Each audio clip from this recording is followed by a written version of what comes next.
मित्रों, लिखावट के इस ऑनलाइन गूगल मीट प्रोग्राम में एकल कविता पाठ की श्रृंखला इन दिनों चल रही है। अब तक हमने कई कवि मित्रों की कविताओं की रिकॉर्डिंग की है। आज हमारे साथ मेरे कवि मित्र दिविक रमेश जी जुड़ चुके हैं। वे अपनी कविताओं का पाठ करेंगे। रेपिटिशन से बचने के लिए मैं दिविक रमेश जी के परिचय की जिम्मेवारी आज की हमारी संचालिका नोरीन शर्मा पर मैं छोड़ता हूं। हाँ, नोरीन शर्मा जी का परिचय देना मैं जरूरी समझता हूं। नोरीन शर्मा जी दिल्ली के एल्कॉन पब्लिक स्कूल में 33 वर्षों तक अध्यापन का कार्य किया और अब वहां से सेवा मुक्त होकर अपनी साहित्यिक रुचियों में अपनी ऊर्जा लगा रही हैं, जो काबिल तारीफ है। उन्होंने एक व्याकरण पुस्तक श्रृंखला भी लिखा है जिसका नाम उल्लास है। कई साझा संकलनों में उनकी कविताएं छपी हैं, संकलित हैं। अनेक पत्र पत्रिकाओं में उनकी कविताएं प्रकाशित हैं। उन्होंने बजाप्ता से राम सेंटर से एक्टिंग कोर्स किया है और रंगमंच के विभिन्न आयामों में सक्रिय भूमिका निभा रही हैं। हिंदी कार्यशालाओं का आयोजन भी करती हैं। अपने स्कूल के जहां वो पढ़ाती थी कि रंगमंच कक्षाएं भी वो लेती थी और बच्चों को नाटकों के बारे में, मंचन के बारे में बतलाया करती थी। तो मैं अब नूरीन शर्मा जी को आमंत्रित करता हूं कि वो दिविक रमेश जी के कविता संसार के बारे में अपनी संक्षिप्त टिप्पणी दें और उसके बाद उनको दिविक रमेश जी को आमंत्रित करें कविता पाठ। नूरीन शर्मा जी।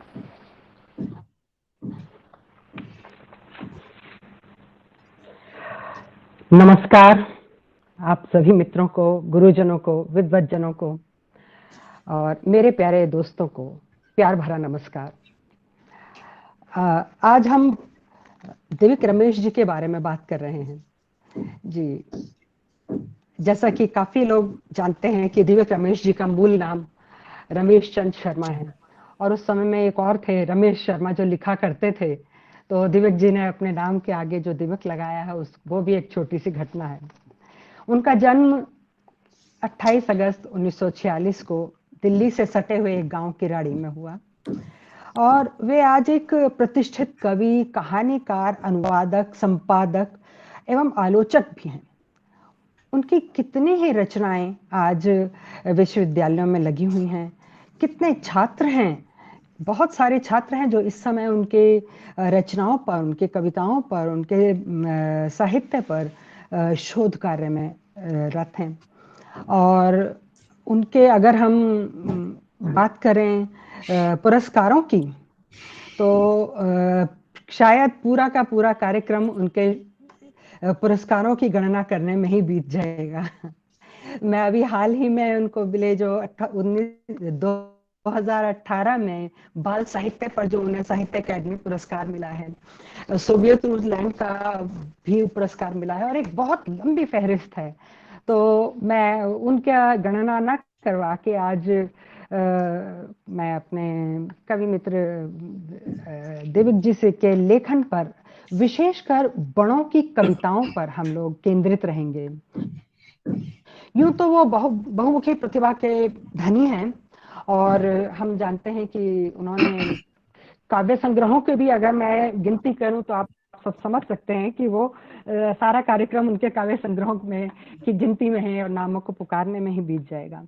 यद्यपि उनके जो शीघ्र प्रकाशित रचनाएं तो आप सभी जानते ही हैं, उनके जो शीघ्र प्रकाश्य हैं, मैं उनकी बात करूंगी आज आपके सामने। कि कविता संग्रह आ रहा है जब घुटती है सांस आदमी की, संस्मरण आ रहा है सवालों से टकराते हुए, बाल कविता। पर माँ, सच तो यही है ना, बाल कहानी, लूलू का आविष्कार। उन्होंने लूलू का एक कैरेक्टर इजाद किया है जो बहुत ही खूबसूरत है। बाल नाटक में उनका जो मेरे प्रिय बाल नाटक, और बाल संस्मरण, यादें मेरी मजे आपके, और बहुत से अनुवाद हैं जिनका उन्होंने चयन किया है। और हम उनके बारे में अगर कविताओं की बात करेंगे तो विशेषकर मेरे बेहद करीब हैं उनके दो जो हम कह सकते हैं कि अध्ययन जो जिनका प्रकाश्य हुआ है, माँ गांव में है और गेहूं घर आया है। इन दोनों के बारे में हम, जैसे कि उनके जन्म के बाद हम बात करते हैं पढ़ाई लिखाई की, तो 5वीं कक्षा के बाद देविक जी दिल्ली आ गए थे, ननिहाल अपने। और वहाँ का वातावरण उन्हें जो मिला नाना जी के साथ, जो उनका एक प्रोत्साहन मिला, वो वास्तव में उन्हें एक नई दिशा दे गया। तो उनके हम जब कविताएं पढ़ते हैं तो उनमें हरियाणवी बोली के कुछ शब्द मिलेंगे आपको, वो लेखन में उभर कर आती हैं। ग्रामीणता, खेत, खलिहान, दालान, आंगन, ये सब, चक्की, चूल्हा, चकला, बेलन, ये सब अपनी एक खास उपस्थिति दर्ज कराते हैं। कवि देविक रमेश ने कभी अपनी बौद्धिकता की छाप कविताओं पर थोपी नहीं है। उनका यही सहज सरल काव्य लेखन एक आम पाठक को आकर्षित करता है और प्रशंसनीय बनाता है उनके लेखन को। और खास तौर से उनके जो गांव की मिट्टी की सौंधी खुशबू है, वो उनकी कविताओं में हमें पूरी तरह से दिखलाई देती है और हम उनकी खुशबू में पूरी तरह सराबोर हो जाते हैं। अब मैं उनके एक बहुचर्चित काव्य संग्रह माँ गांव में है, उसके इसी शीर्षक पर जो उनकी कविता है वो मैं आपके सामने प्रस्तुत कर रही हूँ, जो मेरे बेहद करीब है। माँ गांव में है, चाहता था आ बसे माँ यहाँ इस शहर में, पर माँ चाहती थी आए गांव भी थोड़ा साथ में, जो न शहर को मंजूर था और ना मुझे। ना आ सका गांव, ना आ सकी माँ ही शहर में। और गांव मैं क्या करता जाकर। यहाँ ये खूबसूरती देखिए कि कवि की विवशता है कि जीविकोपार्जन के लिए जिस तरह से गांव से पलायन हो रहा है और जिस तरह से लोग आ रहे हैं शहरों में, तो उसका एक हल्की सी छवि दिखाई देती है। लेकिन आगे देखिए वो खूबसूरती कि गांव से उनका रिश्ता किस तरह से जुड़ा है। पर देखता हूं कुछ गांव तो आज भी है जरूर, देह के भीतरी भाग में, इधर उधर छिटका, थोड़ा थोड़ा चिपका। माँ आती है बिना किए घोषणा, तो थोड़ा बहुत ही सही गांव तो आता ही है ना शहर में। पर कैसे आता वह खुला खुला दालान, आंगन, जहां चारपाई पर माँ बतियाती है भीत की उस ओर खड़ी चाची से, बहुओं से, करवाती है मालिश पड़ोस की रामवती से, सुस्ता लेती है जहां धूप का सबसे खूबसूरत रूप ओढ़कर किसी लोकगीत की ओट में। कवि ने जो यहाँ इन कविताओं में, खासतौर से इस संग्रह की जो कविताएं हैं, हम देखते हैं कि व्यक्तिगत जीवन की अनुभूतियां हैं। मैं कहें तो एक देखा भोगा जिया हुआ यथार्थ। उन्होंने अपनी कविताओं में वो जो बिंब, प्रतीक या अलंकार जबरन नहीं ठूसे हैं किसी भी हालत में। हाँ, भावानुकूल हैं जहां उनकी आवश्यकता उन्हें लगी है, तो वो सरलता बहुत आकर्षित करती है। और उनकी जो अधिकतर कविताओं में मैंने देखा था कि एक व्यक्तिवादी सोच है जो दृष्टिगोचर हो रही है। और ऐसा नहीं कि देविक रमेश जी ने मात्र व्यक्ति वैशिष्ट के साथ ही बात की है या उन्हीं पर ही लिखा है। उसके साथ वो समसामयिक विषयों से जुड़े हैं, समाज से जुड़े हैं, घटनाओं से जुड़े हैं, और मानवीय अनुभूतियों से ओतप्रोत हैं उनकी रचनाएं, जो हमें ज्यादातर दिखलाई देती हैं।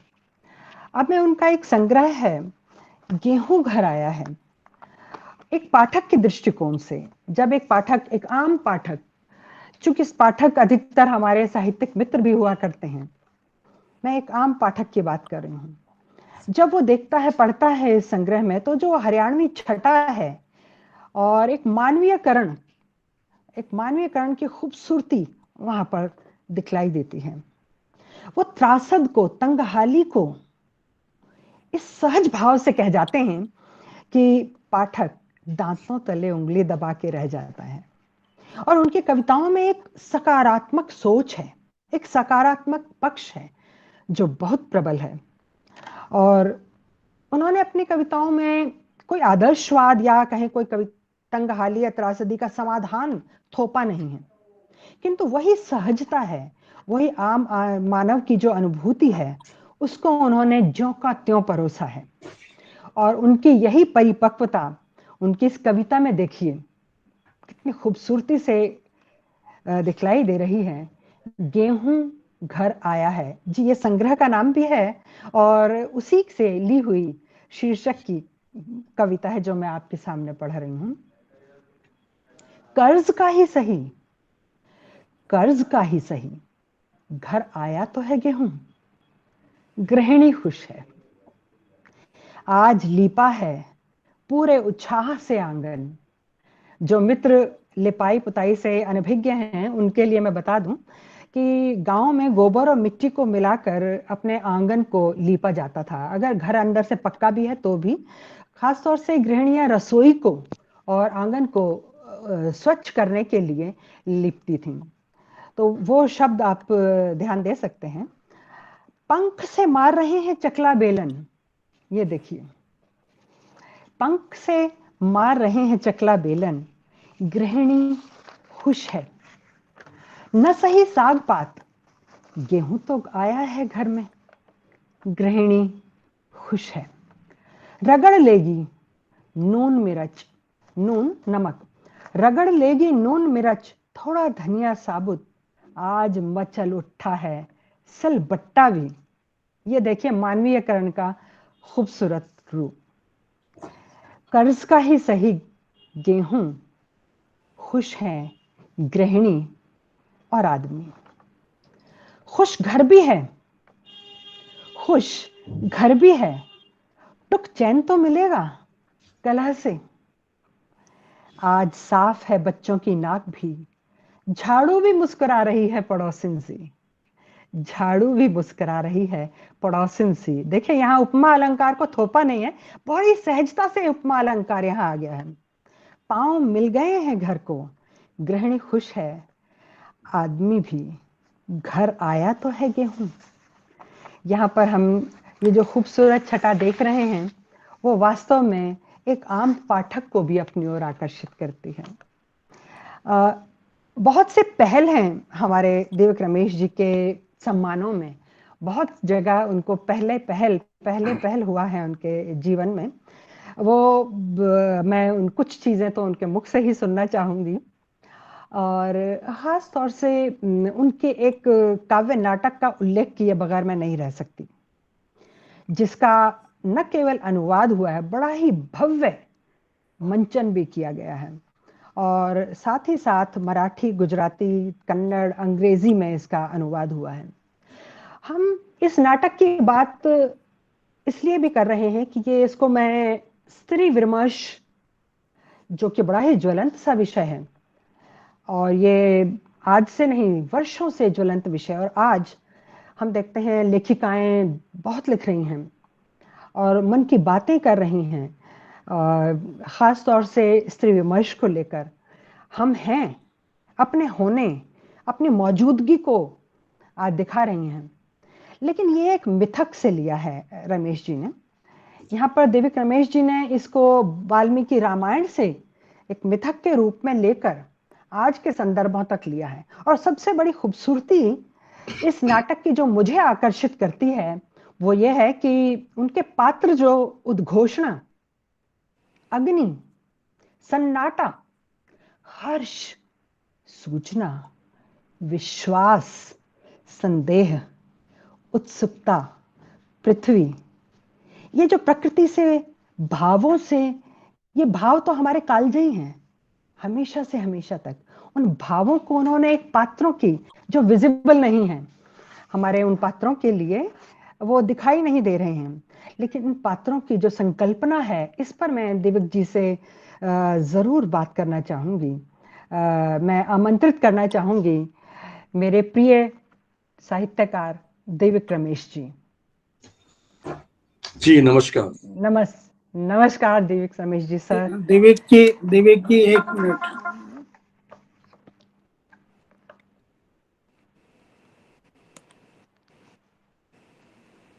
अभी कौशल किशोर जी ने याद दिलाया है जी कि देविक जी ने 75 साल पूरे किए हैं। अरे वाह, इसकी बहुत बहुत बधाई।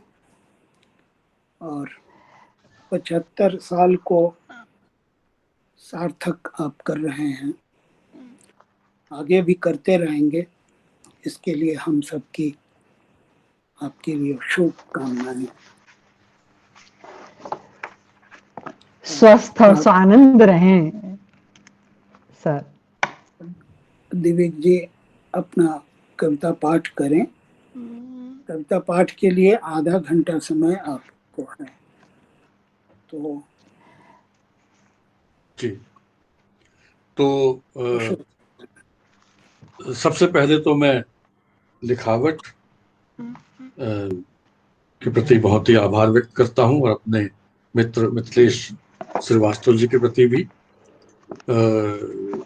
ऐसा तो नहीं है कि लिखावट में पहली बार हो रहा, वेबिनार के रूप में पहली बार हो रहा है, लेकिन एक बहुत ही महत्वपूर्ण संस्था है लिखावट, जिससे मैं बराबर जुड़ा रहा हूँ, या यूं कहिए कि मिथिलेश जी ने मुझे बराबर जोड़ करके रखा है।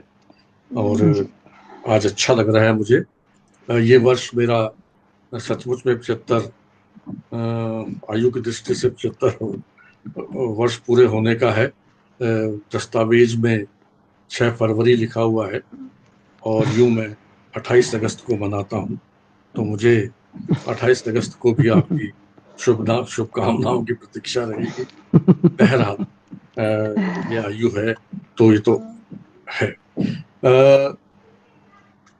कविता पाठ तो कविताएं तो मैं अभी अपनी सुनाऊंगा ही, लेकिन अगर मैं ये ना कहूं कि नौरीन शर्मा जी ने बहुत ही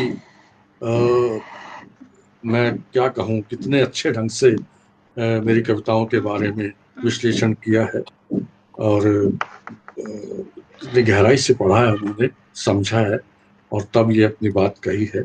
मैं अभिभूत हूँ। यहाँ इससे जुड़े हुए देखिए कौशल किशोर जी का अभी अभी जिक्र हुआ है।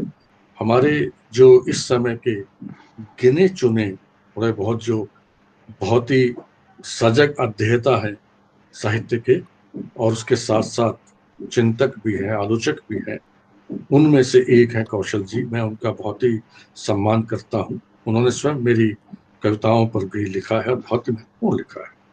तो कुछ ही लोग हैं उनमें से कौशल जी हैं। मेरी खुशी की बात है कुछ जुड़े हुए हैं। इसके अतिरिक्त मैं देख रहा था, सब तो नहीं देख पाया, लेकिन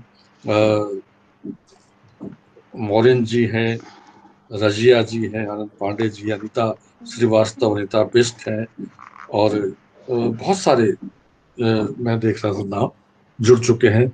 मैं सभी का अभिनंदन करता हूँ, आभार भी व्यक्त करता हूँ। बहरहाल अब नौरीन जी, क्या आप कुछ पूछना चाहेंगी या मैं सीधा कविताओं पे आऊं? जी, मैं विशेषकर खंड खंड अग्नि को लेकर मैं आपकी इस परिकल्पना के विषय में पूछना चाह रही थी। मेरा मैं समझती हूँ हमारे और दर्शक भी इस नाटक को, काव्य नाटक को लेकर काफी उत्सुक रहे हैं, और ये मुझे और बहुत से नाटक, हम काव्य नाटकों की बात करते हैं जिनका बहुत बार मंचन हो चुका है। अंधा युग का न जाने हर संस्था शायद कर चुकी है, और बहुत से काव्य नाटक हैं जिनका मंचन लगातार हो रहा है। तो मैं इन जो आपने पात्र चुने हैं, ये इसकी परिकल्पना आपने कैसे की है, और इसको हम स्त्री विमर्श, मैंने इसको स्त्री विमर्श के बीच में इस वर्ग में जो डालने का दुस्साहस किया है, क्या आप इस पर कुछ कहना चाहेंगे सर? जी, मैं बस संक्षेप में बता देना चाहता हूँ। हालांकि ये नाटक बहुत वर्ष पूर्व छपा था वाणी प्रकाशन से, और आपने सही कहा, इसके बहुत अनुवाद हो चुके हैं और बहुत सारे विश्वविद्यालय में पढ़ाया जा रहा है। इस पर लिखा भी बहुत गया है, और स्त्री विमर्श के रूप में भी इस पर अनेक लेख मिलते हैं। असल में तो ये वाल्मीकि रामायण से प्रेरित है मूलतः। और जो अग्नि परीक्षा है, अब देखिए, अग्नि परीक्षा इतना सुना हुआ वो है कि जी जी उसके बारे में नई बात कोई क्या कहेगा। लेकिन जी जी नहीं कहा कि अंधा युग हो, संशय की रात हो, या और इसी प्रकार से मित्र का आधारित जी कृतियां, जी उनमें उसके साथ लिखना चुनौती तो थी। लेकिन इसका कारण ये था कि वाल्मीकि रामायण में, मैं श्लोक इसमें मैंने इसकी भूमिका में दिया है, युद्ध कांड में है श्लोक, जिसका अर्थ यह है, इसको बस सुन लीजिए तो पता चल जी जाएगा। जब सीता ने देखा कि राम युद्ध के बाद उपेक्षा कर रहे हैं, उतने उत्साह से उनको स्वीकार करने के लिए तत्पर नहीं नजर आ रहे हैं, तो सीता ने उनसे पूछा था, तो फिर आपने ये युद्ध क्यों किया फिर मेरे लिए? अगर मुझे नहीं स्वीकार करना था या मेरे प्रति ऐसा व्यवहार करना था तो युद्ध ना करते। तो तब राम ने जो जवाब दिया, उसका हिंदी में यह है कि तुम्हें मालूम होना चाहिए कि मैंने जो युद्ध का परिश्रम उठाया है तथा इन मित्रों के पराक्रम से जो इसमें विजय पाई है, यह सब तुम्हें पाने के लिए नहीं किया गया है। सदाचार की रक्षा, सब और फैले हुए अपवाद का निवारण तथा अपने सुविख्यात वंश पर लगे हुए कलंक का परिमार्जन करने के लिए ही यह सब मैंने किया है। यह वाल्मीकि जी रामायण से उद्धृत कर रहा हूं। यानी आप जी सोचिए कि सीता सोच रही है मुझे मुक्त करने के लिए युद्ध किया है, और उत्तर मिल रहा जी है कि तुम्हारे लिए नहीं, बल्कि जी जो बहुत बड़े वंश पर कलंक था उसके परिमार्जन के लिए किया। इसने मुझे जो है ना नौरीन जी और सभी मित्रों बताऊं कि मुझे बहुत ही उद्वेलित किया। जब पढ़ा मैं सोचता रह गया कि ये ये कैसा उत्तर था। और उसके जी, बाद हिला हिला दिया दिया इस उत्तर ने, जी। इस उत्तर ने तो। और मैं जो है ना इतना परेशान रहा, विचलित रहा, देखता रहा। मैंने तमाम रामायण जो उपलब्ध थी इधर उधर, कृतिवासी वगैरह सब पढ़ डाली, कहीं भी तो नहीं मिला। और वाल्मीकि रामायण में मैंने देखा कि 14-15 श्लोक में अद्भुत संवाद है। वो संवाद कह लीजिए आपस में जो राम और सीता का है इस विषय जी पर। जी अब मेरे सामने समस्या आई कि ये मिथ की कहानी है, मैं कोई कथावाचक तो हूं नहीं, मुझे तो आज के जी संदर्भों को, आज की चीजों को उठाना था। वो कैसे उठाऊं? जी मिथ के सौंदर्य को भी मैं खराब नहीं कर सकता था, और ये भी मैं जानता था कि उस युग विशेष में सीता जितना कह सकती थी वो तो वाल्मीकि रामायण ने कहलवा दिया। और मुझे जो कहलवाना है वो मैं अगर सीता के मुख से ही कहलवाऊंगा तो ये कोई बहुत बड़ी अच्छी बात नहीं होगी। अपने समय का, काल का बहुत बड़ा अंतर आ गया। तब मुझे जी ये लगा कि कुछ ऐसे पात्र होते हैं जो कालजयी होते हैं। जी सीताराम अपने समय तक रहे होंगे, हालांकि जी मिथ के रूप में वो आज भी कालजयी पात्र हैं, लेकिन जी जी कुछ ऐसे पात्र रहेंगे जो उस समय भी सोच रहे होंगे, सीता भले ही ना कह रही हो लेकिन वो सोच रहे होंगे। जैसे विश्वास है, सीता का विश्वास टूटा होगा तो विश्वास तो सोच रहा होगा ना कि ये क्या हो रहा है। तो इस प्रकार से ये पात्र मेरे मस्तिष्क में आए और फिर उसके बाद जो है 2 साल लग गए थे और तब ये लिखा गया। अब ये क्योंकि सीता स्त्री है और सीता अपने होने को प्रमाणित करना चाहती है, इसीलिए इसके एक आध अंश मेरे पास हैं, वो बाद में जरूरत पड़ेगी तो सुनाऊंगा। जी, लेकिन कविता जब हाँ जी, तो सीता जो है वो किस प्रकार से अपनी बात रखती हैं और किस रूप में रखती हैं, और राम किस प्रकार से अपनी बात को रखते हैं, ये तमाम जो है इसमें नाटक बना। लेकिन इसमें केवल राम और सीता का संवाद नहीं, स्वयं हनुमान और लक्ष्मण आदि के भी जो मानव उस वक्त के पात्र, इस प्रकार के मानवीय पात्र कह लीजिए, जी वे भी कुछ बदले हुए तरीके से आपको नजर आएंगे। लेकिन ये आपने सही कहा, इनके जो वास्तविक जो कथ्य उभर करके आता है वो तो इन भावनात्मक बातों, हर्ष हो, चाहे वो विश्वास हो, उत्तरदायित्व हो, सन्नाटा हो, सूचना हो, उनके माध्यम से उभर करके आता है। जी तो यही मैं संक्षेप में कहना चाहूंगा। विशेष तो ये उपलब्ध है, वेबसाइट पे भी उपलब्ध है और पढ़ जी सकते जी हैं, रूप में भी उपलब्ध है। जी जी जी जी जी। चूंकि ये हमारा कार्यक्रम पूरी तरह से हमारा कविताओं पर आधारित है और हम एक एक कवि को लेकर इस तरह से पाठ की भी योजना है, तो मैं चाहूंगी कि आप पसंदीदा, मैंने अपनी पसंदीदा 2 कविताओं का यहाँ वाचन किया, आप पसंदीदा अपनी कविताओं का वाचन करें सर। देखिए, मेरी जो है हाल ही में एक पुस्तक आई है, 50 कविताएं, जिसके ब्रैकेट में 50 कविताएं। कुछ चहेती मेरी भी। जी तो इस से जी पता चलता है कि ये कविताएं मेरी भी चहेती हैं और बहुत सारे लोगों की जी है। आपने सचमुच 2 कविताएं जो सुनाई वो भी मेरी चहेती हैं, और इसमें संग्रह में भी है वो, गेहूं घर आया में भी है। तो आपने तो बहुत अच्छा पाठ किया, पता नहीं मैं अब कैसा पाठ कर पाऊंगा। क्या बात कर रहे हैं सर।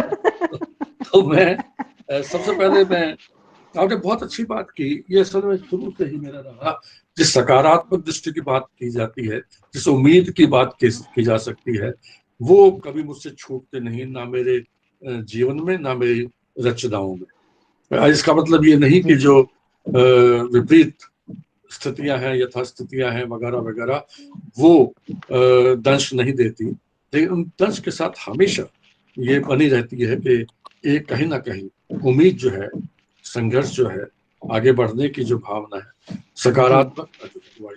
अच्छा, ये चीज जो है जी केवल मेरी कविताओं में नहीं, 8वें दशक में उभरने वाले जितने कवि थे उन सब में आपको जी ये जी मिलेगा। जी, तो मैं, विशेषकर महिलाओं के, हाँ, विशेषकर सभी महिला सभी कवियत्रियों के, जितने भी कवि हैं, हमने कवियत्रियों तो, के। मैंने उस समय एक संग्रह निकाला था त्रिलोचन जी की प्रेरणा से, निषेध के जी बाद, निषेध जी, अकविता निषेध के बाद का जो बिल्कुल। स्वर था वो निषेध था। निषेध के बाद जी जो है कि जी, वो सकारात्मकता जो है, अब सकारात्मक। जी संबंधों के प्रति कितनी आत्मीय जी भाव की कविताएं जो है इस दौर में लिखी गई, अब तक लिखी जा रही हैं। जी जी तो जी जी मैं एक कविता से शुरू करता हूँ। जी कविता है खूबसूरत कविता, ये कविता के संबंध में ही है, मैंने जानबूझ करके कविता सबसे पहले रखी है। जी जी मैंने चाहा एक खूबसूरत कविता लिखूं, मैंने चाहा एक खूबसूरत कविता लिखूं, हजारों बाहों वाला एक खूबसूरत वृक्ष फलों से लद गया, वाह खूबसूरत आंखें मटका मटका कर, खूबसूरत आंखें मटका मटका कर, कुछ चिड़िया टहनियों पर घिसने लगी चोंचे, वाह, वृक्ष धीरे धीरे एक खूबसूरत जंगल का हिस्सा बन गया, वृक्ष बहुत धीरे खूब। धीरे एक खूबसूरत जंगल का हिस्सा बन गया, कोई समुद्री परिंदा गुपचुप जंगल के कानों में समुद्र का पता दे गया, कबीले का एक खूबसूरत बच्चा समुद्री लहरों को बाहों में समेटने यात्रा पर निकल गया। कुछ बहुत खूब, बहुत खूब। कुछ खूबसूरत तेज रंग, कुछ खूबसूरत तेज रंग दिशाओं से दिशाओं तक गीले पृथ्वी पर इधर से उधर बहने लगे। मैंने देखा अंधकार का एक काला सा पिंड रोशनी की हल्की तीखी किरण से बिंद गया। मैंने पाया मैंने पाया मैं खुद कैनवस पर एक खूबसूरत पोर्ट्रेट बन गया। तो ये वाह, है खूबसूरत बहुत कविता। बढ़िया, बहुत बढ़िया, काफी पहले की कविता बहुत है ये। खूब। 1980 में धर्मयुग में छपी थी ये। तो जी जी जी अब आगे बढ़ूं कविताओं के सिलसिले में। जी, बिल्कुल अ, बिल्कुल सर, बिल्कुल। जी, और मैं इसी के साथ साथ ये आपने स्त्री विमर्श की बात की। ये विमर्श जी जो जी होता है ये आप जानते ही हैं, आजकल तो स्त्री विमर्श, जी आदि विमर्श, दलित विमर्श, इवन बालक विमर्श और वृद्ध विमर्श सब चल रहा है। तो ये मैं विमर्श की तो नहीं कहूंगा, लेकिन कविता सुन करके देख लीजिए। छोटी सी कविता है, जी बावजूद कारण के। ये इसको मनुष्य विमर्श कह लीजिए इसको। जी बावजूद कारण के। नहीं जानता कब किसने जड़ दिया था रोने के साथ मर्द होने का एक भ्रामक नाता।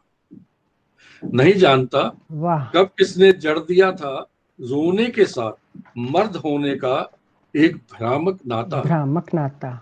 भले ही न बता सकूं कब रोया था पहली बार, पर रोया था, कबूलता हूं। रोया हूं बार बार अपने होशो हवास में कहीं ज्यादा। रोया हूं बार बार अपने होशो हवास में कहीं ज्यादा।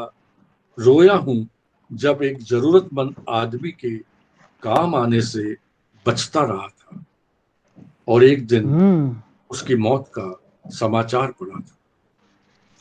रोया हूं बहुत अच्छे। जब एक जरूरतमंद आदमी के काम आने से बचता रहा था और एक दिन उसकी मौत का समाचार पड़ा था।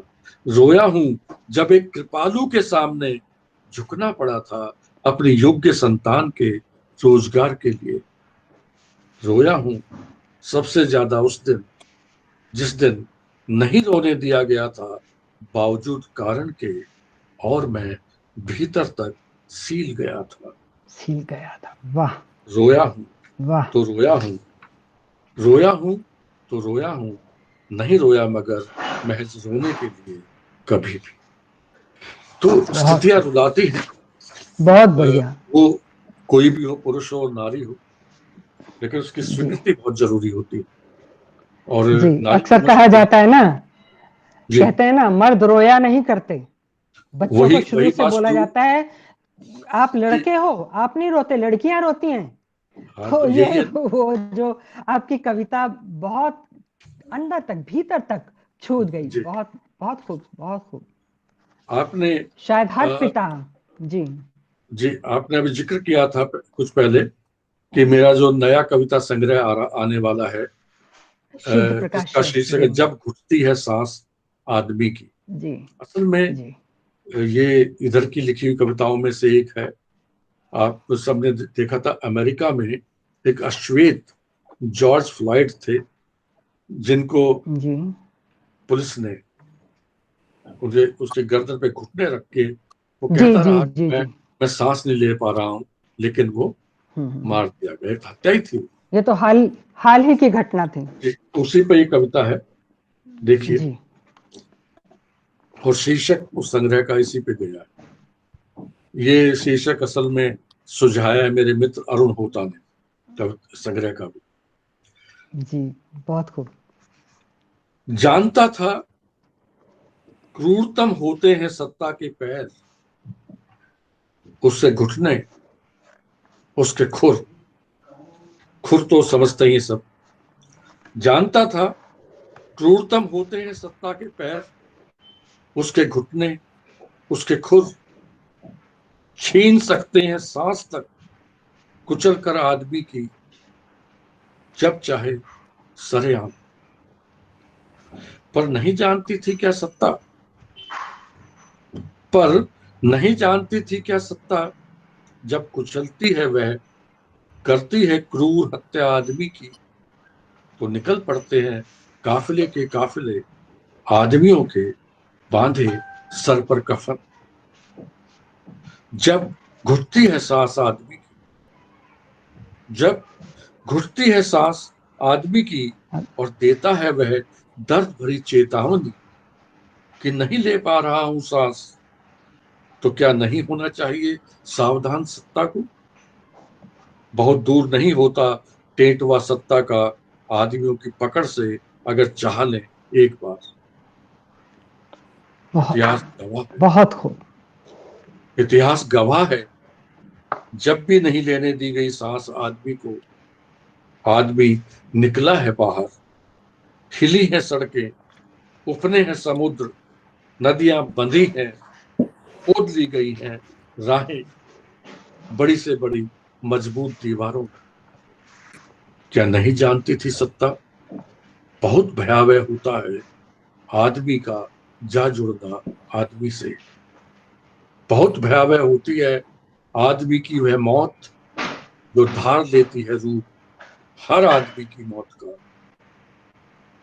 बहुत दयनीय हो जाती है तब सत्ता, अपने क्रूरतम रूप में खड़े टहते बुत की तरह।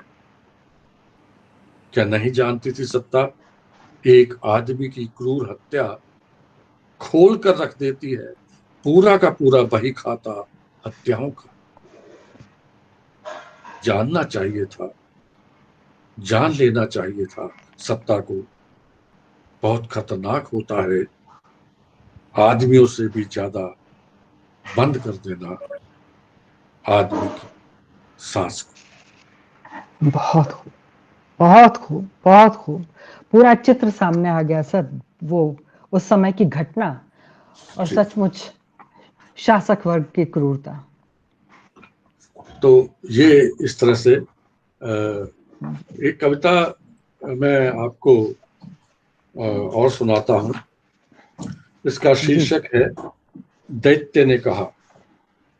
देखिए जी जी कई दफे ये अज्ञे जी ने ये कहा था कि जी और आपने सही कहा कि मेरे पास तो जो कविताएं या रचनाएं आती हैं वो अपने अनुभवों से ही आती है। जी और वो जब मेरा अपना अनुभव बन जाता है तभी वो व्यक्त भी हो पाती है। लेकिन कभी कभी आप के अनुभव कुछ पढ़े हुए के साथ भी टकरा जाते हैं। अब जी रचना जी परीक्षा बिल्कुल में बिल्कुल टेढ़ा सवाल है, बड़ा मुश्किल है, लेकिन ये मैं अज्ञे जी ने कहा था कि पढ़ने से भी कभी प्रेरित हो जाते हैं। यानी बहुत सारा साहित्य बिल्कुल बिल्कुल। ऐसा होता है जिसको पढ़ते पढ़ते हम स्वयं रचनात्मक हो जाते हैं। जी मैं जी आपको जी क्या बताऊं, मेरी एक किताब है सुनो अफ्रीका, साहित्य अकेडमी ने जी जी प्रकाशित की है जी जी और वो अनुवाद की है। ये अनुवाद भी हुआ है। युगांडा के कवि हैं, युगांडा अफ्रीका आप जानते हैं, वहां के उसका कवि एक हैं। हिस्सा है। तो उनकी कविताओं का मैंने अनुवाद किया। उन कविताओं को पढ़ना मेरे लिए इतना विचलित करने वाला हुआ कि स्वयं मुझसे भी कविता बनी। तो मैं ये स्वीकार करता हूँ कि दैत्य ने कहा जो कविता है वो जी जी भले ही वो दैत्य तो सभी जगह है, पूरी पूरी वसुधा पर ही है। तो जी लेकिन उसका जो अंकुर जो मुझे मिला था, अंकुरित जहां से हुई थी, वो अफ्रीकी कविता थी। बहरहाल जी जी जी दैत्य ने कहा, जी दैत्य ने कहा मैं घोषणा करता हूं कि आज से सब स्वतंत्र है। दैत्य ने कहा मैं घोषणा करता हूं कि आज से सब स्वतंत्र है। स्वतंत्र इस, है। इस सब ले सकते हैं आज से भुनते हुए गोश्त की लाजवाब महक। सब खुश हुए क्योंकि सबको खुश होना चाहिए था। कितना उदार है दैत्य। दैत्य ने कहा तकाजा है नैतिकता का कि नहीं भूनने चाहिए हमें दूसरों के शरीर, वह भी महज भुनते हुए गोश्त की महक के लिए। सबने स्वीकार किया। कितना महान है दैत्य। दैत्य ने कहा खुद को जलाकर खुद की महक लेना कहीं बेहतर, कहीं पवित्र होता है महक के लिए। सबने माना और झोंक दिया आग में खुद को, कितना इंसान है दैत्य। दैत्य ने कहा, तुम्हें गर्व होना चाहिए खुद की कुर्बानियों पर। सब और भूनने लगे मारे गर्व के, कितना भगवान है दैत्य। क्या दैत्य ने बात है। कहा दैत्य ने कहा पर इस बार खुद से। दैत्य ने कहा पर इस बार खुद से, कितना लाजवाब होगा इन मूर्खों का महकता गोश्त। आज दावत होगी दैत्यों की। दैत्य हंसता रहा, हंसता रहा। बहुत खूब, बहुत खूब। पहले मैंने सोचा था ये वाली कविता पढ़ूंगी मैं पर अच्छा आपके जी। मुख से सुनने के बाद ज्यादा अच्छा लग रहा है।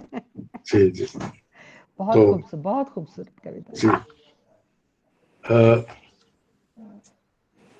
आपने मैंने असल में कुछ ऐसी कवि एक क्षेत्र है जहाँ कम कविताएं लिखी है। कविता है, कुछ हिस्सों में है, प्यार और पत्नी। ये अलग रंग जी की है, इसको भी मैं सुना देता हूँ। जी, बिल्कुल बिल्कुल। तुमने पूछा वह सड़क कहाँ जाती है, और मुस्कुरा दी। मैंने कहा वहीं, और मुस्कुरा दिया। हम कितनी दूर निकल आए हैं साथ साथ। दूसरा हिस्सा, क्या सच में दो किनारे होते हैं नदी के? क्या सच में दो किनारे होते हैं नदी के, या कहूं दो किनारों की नदी होती है? कौन बह रहा है एक करता मुझे और मुझे लगातार?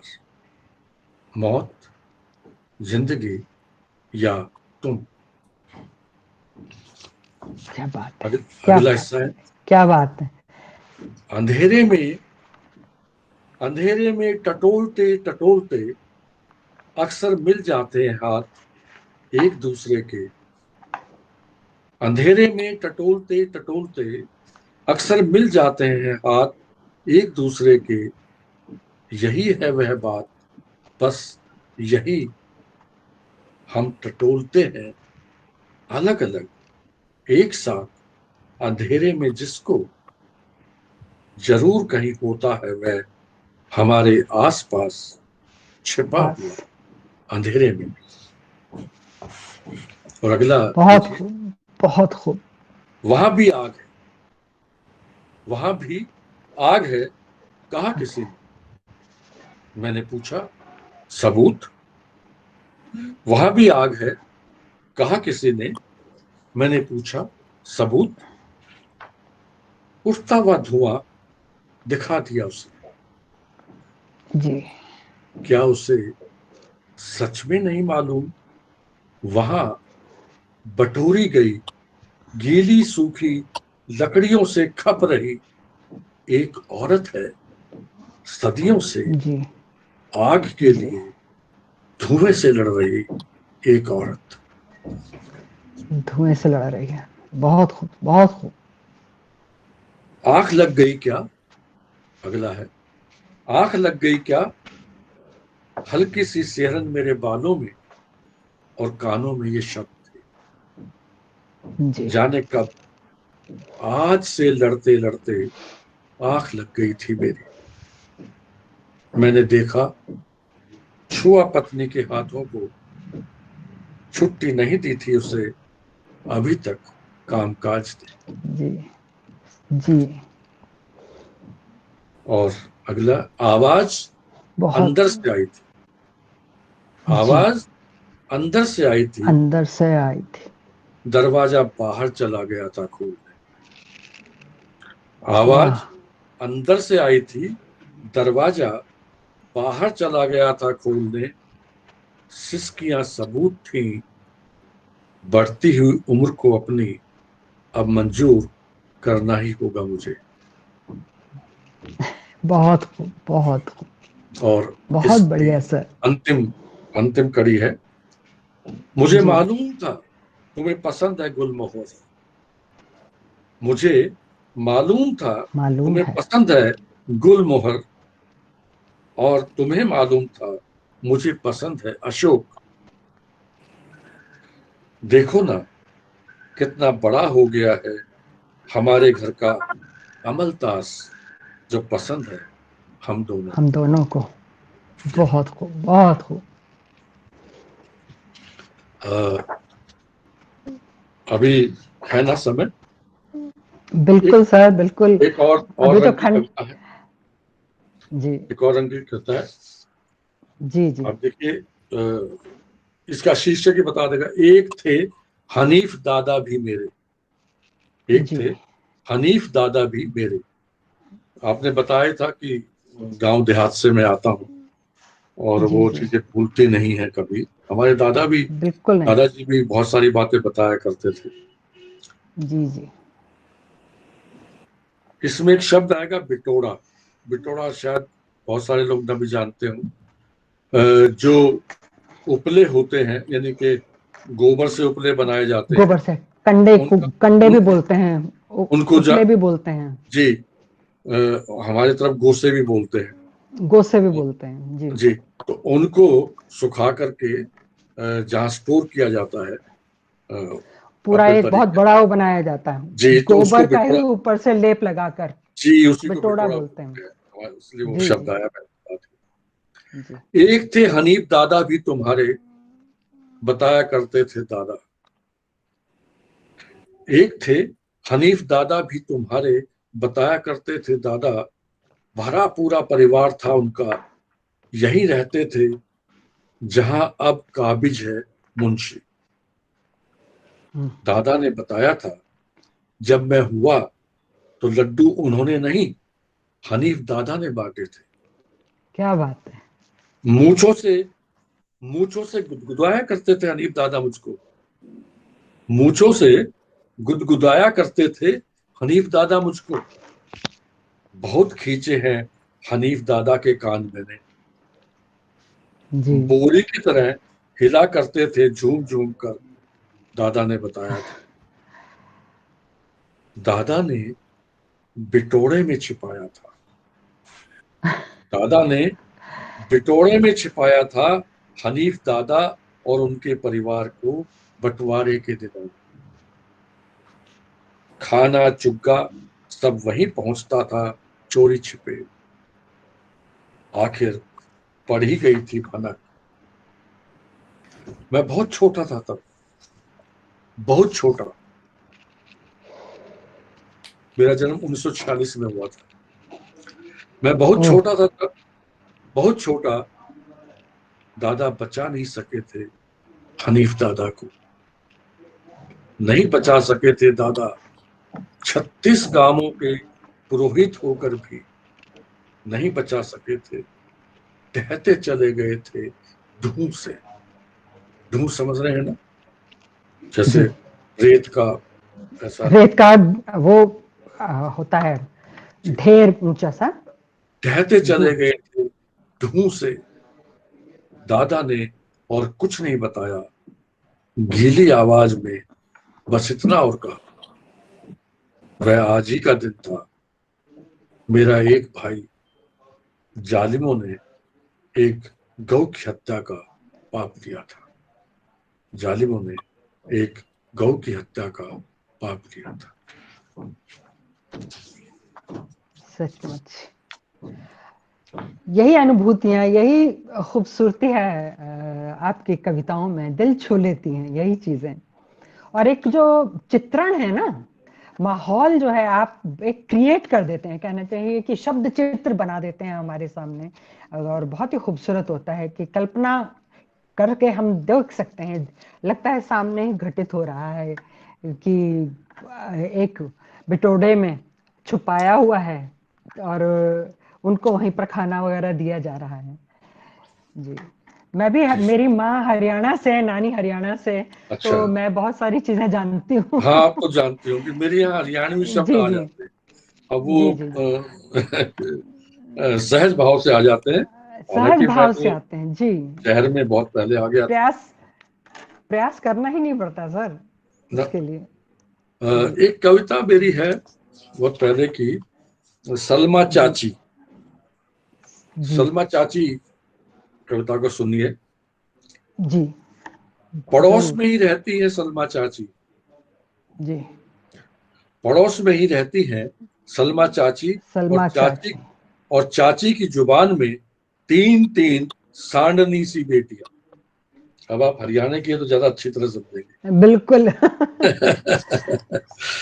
पड़ोस में ही रहती है सलमा चाची। देखिए एक बात मैं यहाँ जोड़ना चाहूंगा कि जी मैं मैं बहुत छोटा था, यानी 5वीं क्लास तक मैं गांव में पढ़ा। और उन दिनों वो जी गांव जी मतलब गांव ही होता था, यानी वो उसी प्रकार से जी जी खेत क्यार नहरें सब होता था। और गांव की जो पूरी जी संस्कृति होती है वो था। और बल्कि हमारे गांव से दिल्ली में ही किराड़ी गांव है, वहां से जी। कुछ किलोमीटर पर नांगलोई कस्बा बनता था। नांगलोर। पाँच जी जी 5वीं के बाद मुझे वहां पढ़ने के लिए आना पड़ता। लेकिन मेरे पिताजी ये सोचते थे कि रास्ते में कोई भी हादसा हो सकता है, इसलिए जी जी जी। ये तय किया गया कि मुझे मेरे नाना नानी जो कि देवनगर करोलबाग में रहते थे। अच्छा, हम अपने करोल गांव बाग को में। दिल्ली की ही सीमा में है, तो लेकिन हम अपने गांव को गांव कहते जी जी थे। और नाना का जो घर जा था उसको हम दिल्ली बोलते थे। तो क्यों शहर वहां मैं जी छठी से आया। और छठी से जब मैं आया जी तो वहां पर मैंने देखा मेरे नाना जी बहुत साहित्यिक अभिरुचि के व्यक्ति थे। और जी मेरे जी। पिताजी हरियाणा के बहुत अच्छे लोक गायक थे। लक्ष्मीचंद की तो हम्म। पूरे पूरे उनको राग रागनियां याद थी। और बहुत अच्छा गाते जी थे, जी वो सुर में गाते थे। जी तो जी हो सकता है जन्मजात वो संस्कार मुझ में रहे हैं। और जी नाना जी जी जी के पास एक छोटा सा पुस्तकालय था जिसमें बिहारी प्रेमचंद आदि की पुस्तकें रहती थी, जहां मुझे जी पढ़ने जी का जी शौक मिला। गांव से जब मैं जी। यहाँ आया तो जाहिर है कि मुझे अपनी माँ भी याद आती होगी, पिताजी भी, बहनें भी, सब याद आते थे। बहुत छोटे थे। छठी का बच्चा कितना होता है जी सोच सकते आप हैं समझ सर, सकती बहुत हैं। छोटे थे। तो मैं जी जाकर के पुलिया में बैठ जाता था, उदास होकर के याद करता था। मेरे नाना नानी मुझे बहुत प्यार करते थे, मामा भी बहुत जी प्यार जी जी करते थे। लेकिन इसके बावजूद अपने तो माँ तो याद आएगी आएगी, और साथ में जी बहनें। जी जी तो और जी मैं क्योंकि गांव के ही से आया था, तो मेरी बोली और अपना वेशभूषा वैसी ही थी कुछ। तो वहां के शहर के बच्चे मुझे बहुत ज्यादा एक्सेप्ट भी नहीं करते थे। खैर धीरे धीरे हुआ। और फिर पर लड़कियों ने जरूर एक्सेप्ट किया था। हाँ उन्होंने कन्याओं ने जरूर एक्सेप्ट किया था उन्होंने कर लिया था मुझे ये तो फिर उसके बाद जो है धीरे धीरे जो है ना वो हुआ। और फिर कुछ ऐसी घटनाएं घटी कि पता नहीं कैसे मैंने छोटी छोटी चीजें लिखनी शुरू जी कर दी। अब वो कहीं डायरी में होगी, वो कभी छपवाया नहीं मैंने उनको, क्योंकि वो बचपन 13-14 साल का रहा हूंगा। तो कभी भाई जी याद आ जी गया भाई पे, कोई भैंस याद आ गई भैंस पे, गाय याद आ गई गाय पर, कोई मित्र आ गया उस पर लिख क्या दिया, बात है। है ना। और क्योंकि वह अखबारों में उन दोनों बाल साहित्य छपता था, उसको पढ़ता था, तो उस तरह की बातें उस तरह के विचार आते जी थे। जी और कुछ कहानी वानी लिखी, और इस प्रकार से जी। मैं वो लिखता रहता था। लेकिन ठीक ठाक। शहतूत के पेड़ पर, शहतूत के शहतूत पेड़ का पर पेड़ हमारे चढ़कर सामने था, उसके ऊपर चढ़ के और उसके दो टहनियों के बीच में बैठ करके मैं जी जी बैठ जी के लिखा करता था, पढ़ा करते थे। पढ़ा भी जी करता जी था। बहुत। तो जी बड़ा अच्छा रहा मुझे। एक आध अध्यापक ने भी प्रोत्साहन भी दिया, लेकिन साथ साथ जी कुछ सेटबैक भी जैसे मुझे लगे। लेकिन कुल मिलाकर के मैं लिखता रहा कुछ गीतनुमा। और बीए में मुझे दो अध्यापक मिल गए, गंगा प्रसाद विमल और कमल कृष्ण गोयनका। गोयनका जी ने जी मुझे जी एक बड़े भाई की तरह से स्नेह दिया और आगे बढ़ाया। आज तक भी वो जी बढ़ाते हैं। और गंगा प्रसाद विमल जी जी को मैं श्रद्धांजलि देता हूँ, जी जी उनका पीछे जी स्वर्गवास हो गया। जी। लेकिन वो मुझे फ्री वर्स जिसको कहते हैं, मैं तो गीत लिखा हम्म। करता था, जैसे जी भी जी लिखता था उस तरफ मुख्य छंद जी जी। तरफ वो लाए थे बीए में। हम्म। और जी वो जी। कविताओं को सुधारा भी करते थे। और फिर हम्म। ये हुआ कि एक कलकत्ता से मैगजीन निकलती थी पत्रिका मणि में, उसमें एक कविता छपी थी, एक सूत्र जिसको मैं कहूंगा कि ठीक ठाक कविता थी। तब मैं शायद जी लगभग 20 एक साल का तो हो ही गया हूंगा। इस तरह जी से जी ये हुआ। तो जो मैं कहना चाह रहा था ये कि पहला जो मैं गांव से आया तो शहर में जो आया तो शहर को देख करके जो बातें उभर के आती थी, उस तरह की रचनाएं मेरे पहले संग्रह में रास्ते के बीच में। लेकिन रास्ते के बीच में जी, पहला संग्रह जिसके लिए चुनाव किया था कविताओं का शमशेर जी ने, उसकी एक पूरी कहानी है, समय में नहीं उसमें लगाना चाहता, कई तरह हमने शमशेर जी ने उसका बहुत अच्छा किया था चयन, और उसकी पांडुलिपि जो है ना वर्धा में महात्मा गांधी हिंदी विश्वविद्यालय में सुरक्षित है। बहरहाल वो भी काफी बहुत चर्चित हुआ था ये रास्ते के बीच, और रास्ते के बीच पर अगला संग्रह खुली आंखों में आकाश, इन पर ही मुझे उस समय का बहुत बड़ा पुरस्कार जो था सोवियत लैंड नेहरू पुरस्कार, सोवियत लैंड का। जी, तो दूसरा ये भी आप भी पहले ही व्यक्तित्व थे जिनका को पहले ही व्यक्तित्व रहे हैं, जिनको पहली बार मिला। जी जी, पे मिलना जो है अपने आप में अनोखी बात थी। जी, अनोखी बात थी। तो उसके बाद वो उन दिनों क्या हुआ, शमशेर जी के माध्यम से ही दिल्ली में त्रिलोचन जी आ गए।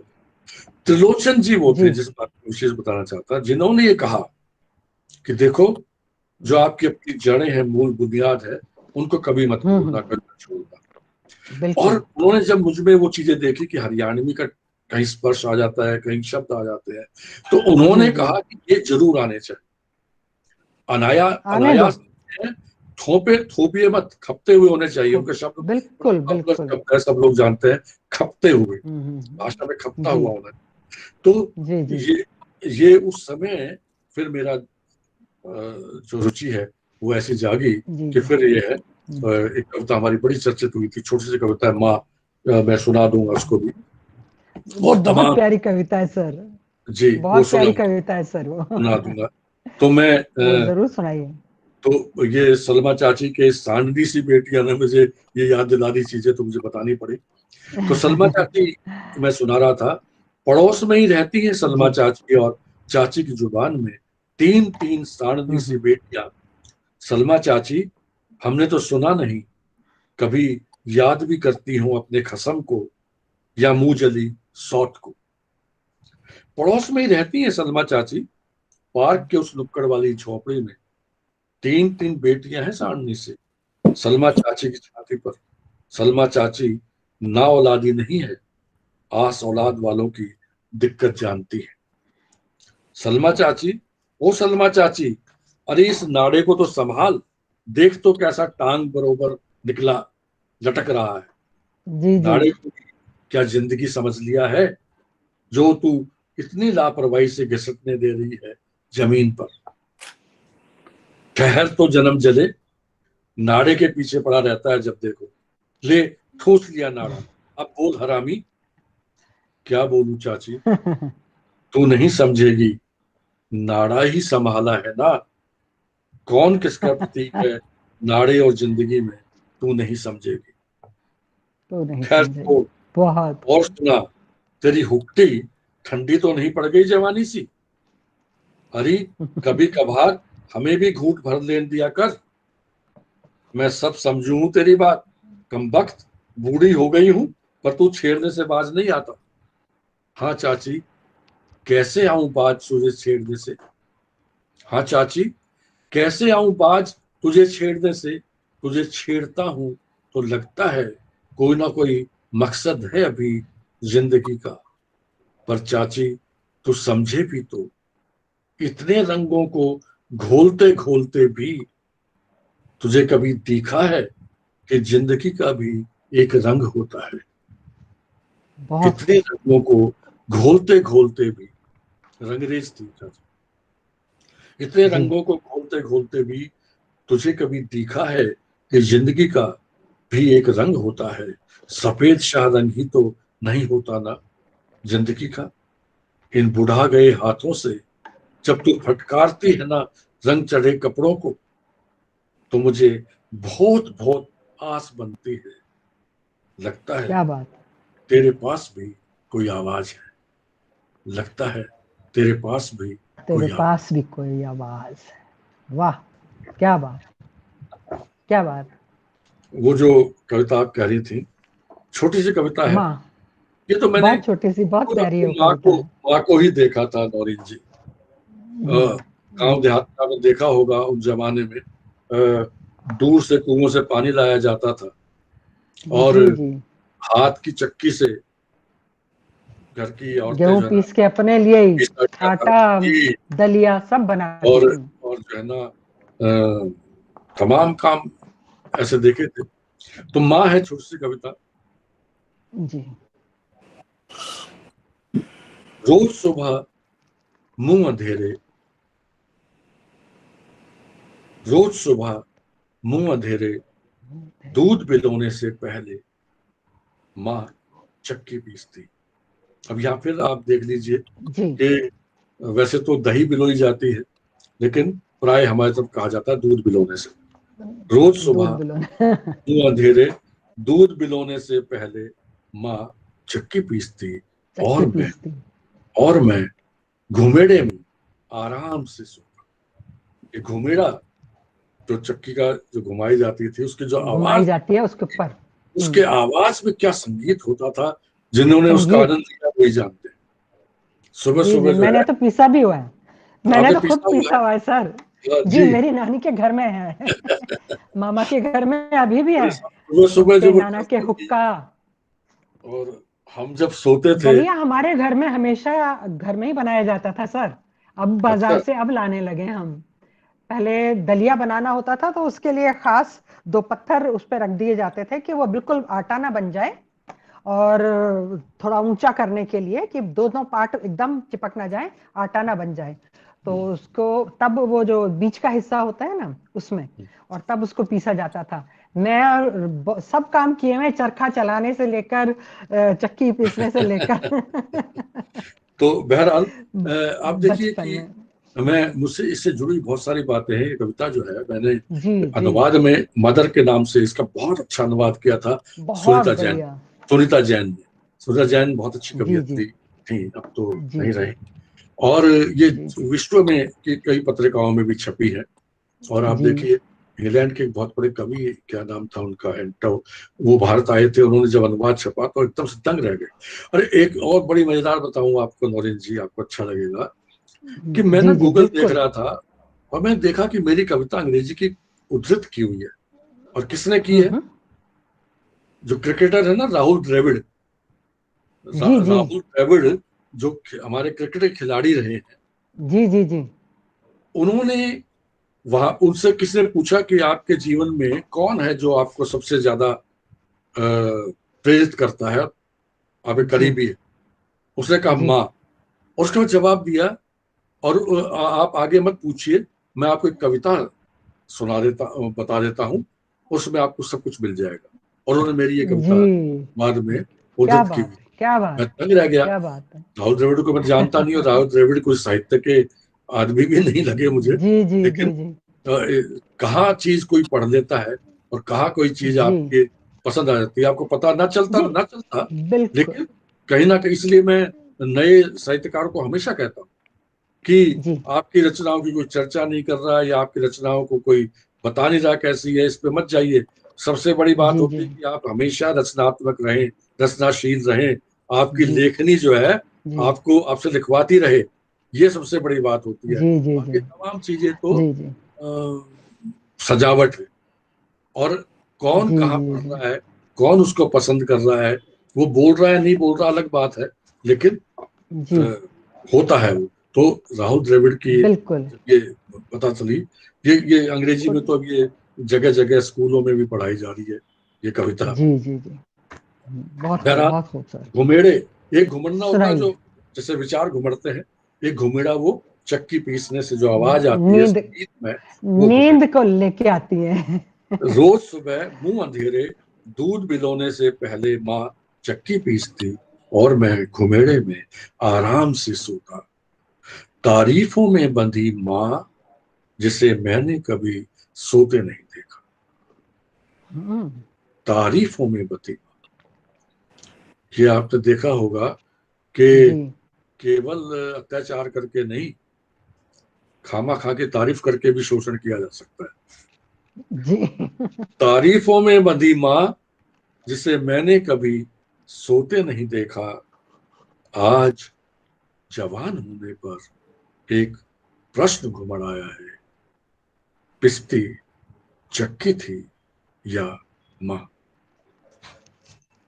बहुत खूब, बहुत प्यारी कविता है ये। इसी प्रकार से एक कविता और है, उन्हीं दिनों जी। की है, और ये भी बहुत, चिड़िया का ब्याह। मेरी जो चिड़िया का ब्याह। जी, आप देखिए कि से दल आई ग्योल हन, इसका जी, कोरियाई जो है, ओरिजिनल कोरियाई, कोरियाई। से दल आई ग्योल हन, यानी चिड़िया का ब्याह। जब मैं कोरिया में जी। था, ये कविता वहां अंग्रेजी अनुवाद में पढ़ी, इतनी पसंद आई कि मेरी जब कोरियाई कविताओं का अनुवाद हुआ, उसकी पुस्तक छपी। जी। ये भी एक संयोग है कि मैं ही अकेला अभी हिंदी से कवि हूँ जिसकी मतलब रविन्द्रनाथ टैगोर को छोड़ दीजिए, वो तो बंगाल के थे, बांग्ला भाषा के। जी। हिंदी में मेरी कविताओं की कोरियाई अनुवाद की पुस्तक छपी, कोरियाई कविताओं कविताओं जी की, जी जी। और वहाँ की बहुत बड़ी ये कवियत्री भी है। एक पहल आपके एक नाम है। जी, किम यांग शिक ये है, भी बहुत एक बड़ी। पहल है जो आपके नाम है। जी जी, जी किम यांग शिक बहुत बड़ी कवियत्री है वहाँ की। और ये जी देखिए कि जी। पद्मश्री, उनको कोरिया की एकमात्र है कवि जिसको पद्मश्री सम्मान मिला है। उन्होंने जी ये चिड़िया का ब्याह इतनी पसंद आई कि उसी के आधार पर उस पुस्तक का शीर्षक रखा। और इसके जी साथ एक जुड़ी हुई बात ये बताऊं कि भीष्म साहनी जी प्रगतिशील लेखक संघ के जी जी। महासचिव होते थे, मैं भी जुड़ा हुआ था। तो क्लॉट प्लेस में एक जगह थी जहां पर जुड़ते थे साहित्यकार। मैंने ये पहले पल कविता वहां सुनाई, उनको इतनी पसंद आई, जी उन्होंने फिर कहा कि जी अंग्रेजी में इसका अनुवाद है, तो इसका अनुवाद किया था, वो भी कवि थे अरुण सेतवा। और वो इतना जी जी। उनको अच्छा लगा कि फैज अहमद फैज एक पत्रिका निकालते थे, लोटस, फैज जी अहमद फैज। और लोटस पुरस्कार जी तो एशिया का बहुत बड़ा माना जाता था, पत्रिका ही बहुत बड़ी मानी जाती थी। फैज अहमद फैज जी साहब ने इस कविता को वहां पर बड़े सम्मान के साथ छापा था। ये चीजें ऐसी हैं जो मैं कभी भूलता नहीं हूँ, और बड़ा कृतज्ञ हो जाता हूँ मैं, कितने बड़े जी कवि जी। फैज अहमद साहब, और वो इस जी प्रकार से इस बिल्कुल कविता को। बिल्कुल। अब देखिए, उनको उनको ये कविता लेजेंड। पसंद आ गई होगी, बहुत सारे लोगों को नहीं भी आई होगी, हमारे हिंदी के साथियों को नहीं भी आती होगी, लेकिन मेरे लिए तो ये गर्व की बात है कि ये त्रिलोचन जी को भी पसंद आई, विष्णु जी को भी पसंद आई, और फैज अहमद फैज साहब को भी आई। जी जी। बहरहाल, ये भी इसमें भी नौरेन जी एक चीज बता दूं, आप फिर वो हरियाणा याद आता है कि बिल्कुल बिल्कुल। आपने देखा होगा, धूप खिली हो और पानी जी बरसता है, बरसात हो जाए, जी जी। तो बहुत स्थानों हाँ, पर जो है सियार का ब्याह, गीदड़ का ब्याह से बोलते हैं। गिद्दड़ का ब्याह, गिद्दड़ का और ब्याह हो रहा है, हम और तो यही बोलते हमारी हैं। हमारी हमारी तरफ उसको चिड़िया का ब्याह कहते हैं, चिड़िया का अच्छा, ब्याह हो रहा हमारे यहाँ तो बोलते हैं गिद्दड़ का ब्याह हो रहा है, है। हाँ, धूप भी है लेकिन हमारी बारिश तरफ भी है। चिड़िया का ब्याह बोलते हैं। जी। तो ऐसा होगा ना, हमारे हमारे आस पड़ोस में गीदड़ नहीं होते होंगे, चिड़िया ज्यादा होती होगी। हमारे सिही में होते होंगे, पलवल के जी जी, आसपास जरूर। तो वो इसमें आएगा, इसलिए मैंने पहले जी बता जी दिया। जी चिड़िया का ब्याह, छोटी सी कविता है। जी जी। चिड़िया की बारात नहीं आती, बहुत चिड़िया खूबसूरत है की कविता। बारात नहीं बारात नहीं आती, नहीं आती। चिड़िया पराई नहीं हो जाती, बहुत चिड़िया खूब। का दहेज नहीं सजता, चिड़िया का दहेज नहीं सजता, चिड़िया को शर्म नहीं आती, तो भी चिड़िया का ब्याह हो जाता है, चिड़िया के ब्याह में पानी बरसता है, तो भी चिड़िया का ब्याह हो जाता है, क्या हो जाता है। चिड़िया के ब्याह में पानी बरसता है, पानी बरसता है, पर चिड़िया कपड़े नहीं पहनती, चिड़िया नंगी ही उड़ान भरती है, नंगी ही भरती है, उड़ान भरते। नंगी ही भरती है उड़ान चिड़िया, चिड़िया आत्महत्या नहीं करती। बहुत खूब, बहुत खूब, बहुत प्यारी कविता, मुझे ये बहुत अच्छी लगी आपकी ये कविताएं। जब मैं पढ़ रही थी तो वाकई किस तरह से करते करते आप। देविक जी, नौरीन जी, देविक जी, इस कविता जी को एक बार बिल्कुल। फिर पढ़ें आप। जी, क्या कह रहे थे? इस कविता को एक फिर से बार पढ़ें। फिर पढ़ूं? अच्छा जी, शायद जी। कुछ टेक्निकल प्रॉब्लम हो सकती है। हाँ, जी, चिड़िया की शीर्षक है चिड़िया का ब्याह। ब्याह। चिड़िया जी, की बारात नहीं आती, चिड़िया पराई नहीं हो जाती। चिड़िया का दहेज नहीं सजता, चिड़िया को शर्म नहीं आती, तो भी चिड़िया का ब्याह हो जाता है। चिड़िया के ब्याह में पानी बरसता है। पानी बरसता है। बहुत पानी खूब। बरसता है, पर चिड़िया कपड़े नहीं पहनती, नंगी ही उड़ान भरती है। नंगी ही भरती है उड़ान चिड़िया, चिड़िया आत्महत्या नहीं करती। नहीं करता है। बहुत खूब, बहुत खूब, बहुत ही प्यारी कविता है। किसी ने लिखा है सर, केरल में इसको लोमड़ी का ब्याह कहते हैं, जब हाँ पानी नहीं कहते हैं, बरस रहा हो मुझे और मालूम है। धूप में निकली हो। अब तो अब हम केरल लोग में तो बोलते हैं अध्यापक हैं। लोमड़ी का ब्याह। हाँ, हम लोग तो जी अध्यापक के सारे जानते हैं। लेकिन वही बात जी है जी कि मैं और कुछ लिखता तो मैं जुड़ नहीं पाता खुद ही। ये देखिए, जी जी रचना तो सबसे पहले आपकी अपनी होती है, फिर सबकी जी हो जाती है। और ये शमशेर जी कहा करते थे मुझे कि जो रचना जितनी रचनाकार की अपनी निजी हो जाएगी, उतनी ही वो सबकी हो जाएगी। उतनी उत्कृष्ट। जो सबकी बनाने के चक्कर में रहते हैं ना, तो वो जी नारेबाजी हो जाती है। वो जी जी वो कविता रचना नहीं रह जाती।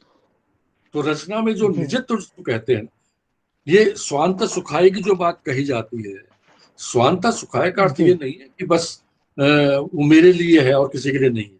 उसका मतलब ये है कि पहले जो चीज मुझे ही सुख नहीं दे रही है, वो फिर दूसरों को क्या देगी।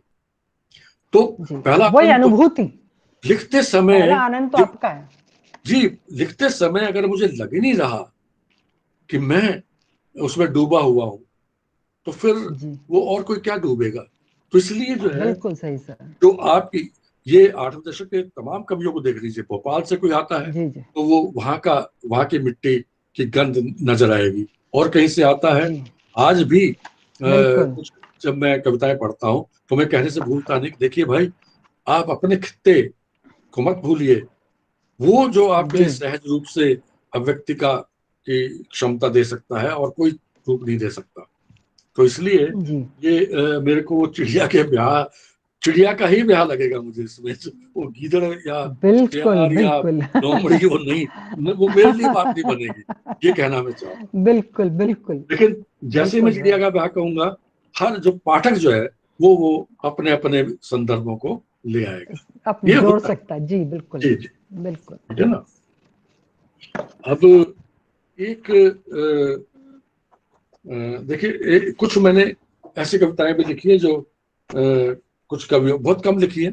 जैसे एक शमशेर की कविता लिखी है। जी मैं अलग अलग रंग की कुछ छांट लूं कविताएं। अच्छा मिथिलेश जी जी जी। और मोहन जी, आप मुझे थोड़ा संकेत दे देना, कहीं ऐसा ना हो कि मैं चला जाऊं, आपका समय ही ज्यादा हो जाए। हाँ, तो बता दीजिएगा। मिथिलेश जी आप बताइए।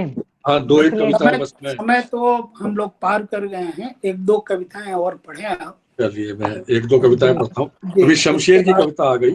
मैं तो शमशेर, धन्यवाद जिन्होंने, ज्ञापन करूंगा। मैं बड़ा प्रभावित रहा हूँ शमशेर की कविताओं से, उनको जी जी पढ़ते हुए बड़ा आनंद आया। अब देखिए इसमें भी कुछ चीजें ऐसी आएंगी जो आप पकड़ लेंगे। जी शमशेर की जी कविता, और मुझे इस बात का सौभाग्य है कि इस कविता को नामवर जी ने, जैसे नौरीन जी आपने मेरी दो कविताओं का बड़ा सुंदर पाठ किया ना, वैसे ही नामवर जी ने इस जी कविता का जी पाठ किया, और वो भी दूरदर्शन जी। पर। वाह वाह, और क्या इतना, बात है। उनका पाठ तो अद्भुत था नामवर जी का, जैसे आपका पाठ था। नामवर जी का मैं नहीं कर जी, पाऊंगा वैसा पाठ। Thank you. नामवर जी की किस शब्द पे कहाँ गर्दन हिलती थी और कैसे जाती थी, कमाल का है। वो शायद यूट्यूब पर कहीं होगा, दूरदर्शन का। उनको ये कविता जी जी जी पे भी की थी और पढ़ा भी था उन्होंने। जी मैं अपना साथ साथ इस तरह की बात इसलिए बता रहा हूँ कि मेरे कृतज्ञ भाव जो है वो भी निकलता रहे अपने इन जी दोस्तों। जी जी, बिल्कुल बिल्कुल सर, बिल्कुल। याद आ रहे हैं मुझे ये सब लोग। छुइए, दोस्त। शमशेर कविता। जी। छुइए मगर हौले, ये कविता शमशेर की है। हम्म। छुइए मगर हौले, ये कविता शमशेर की है। शमशेर।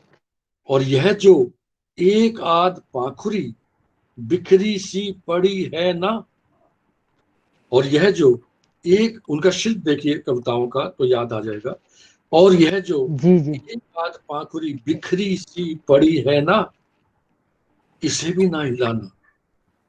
वाह। बहुत बहुत मुमकिन है किसी मूड में शमशेर ने ही इसे ऐसा रखा हो।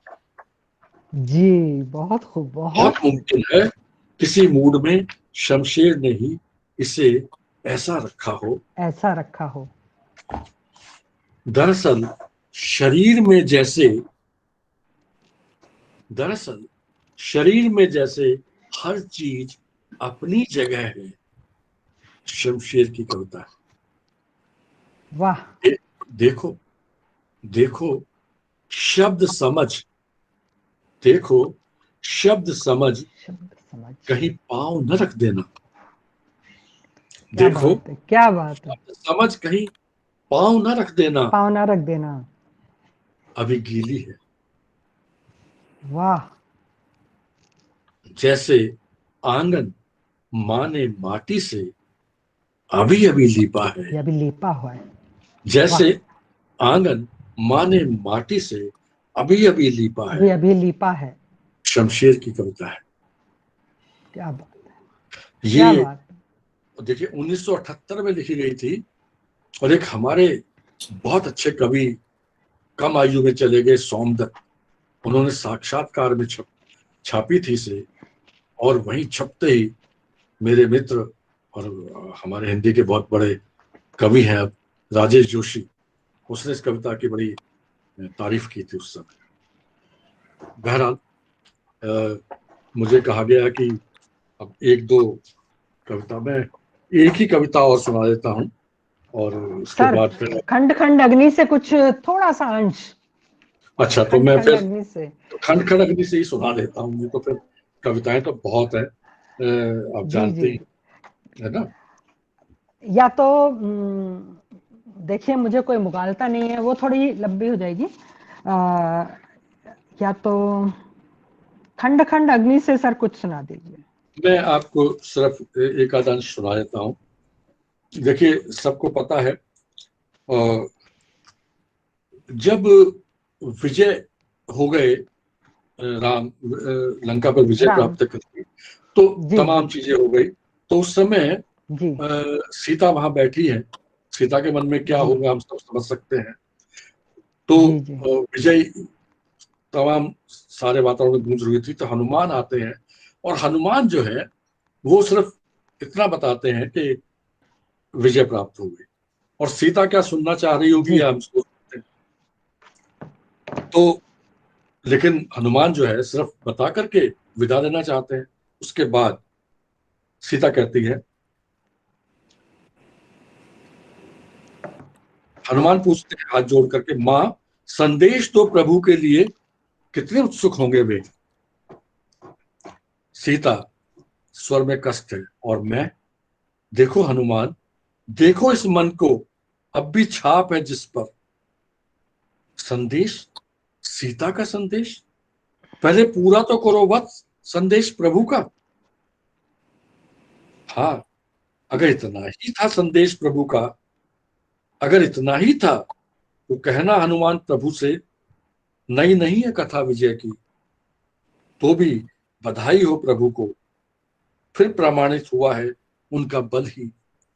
कहना हनुमान प्रभु से, सीता वस्तु नहीं नारी है, कुछ प्राण भी है उसमें, पत्नी है उनकी हृदय वल्लभा,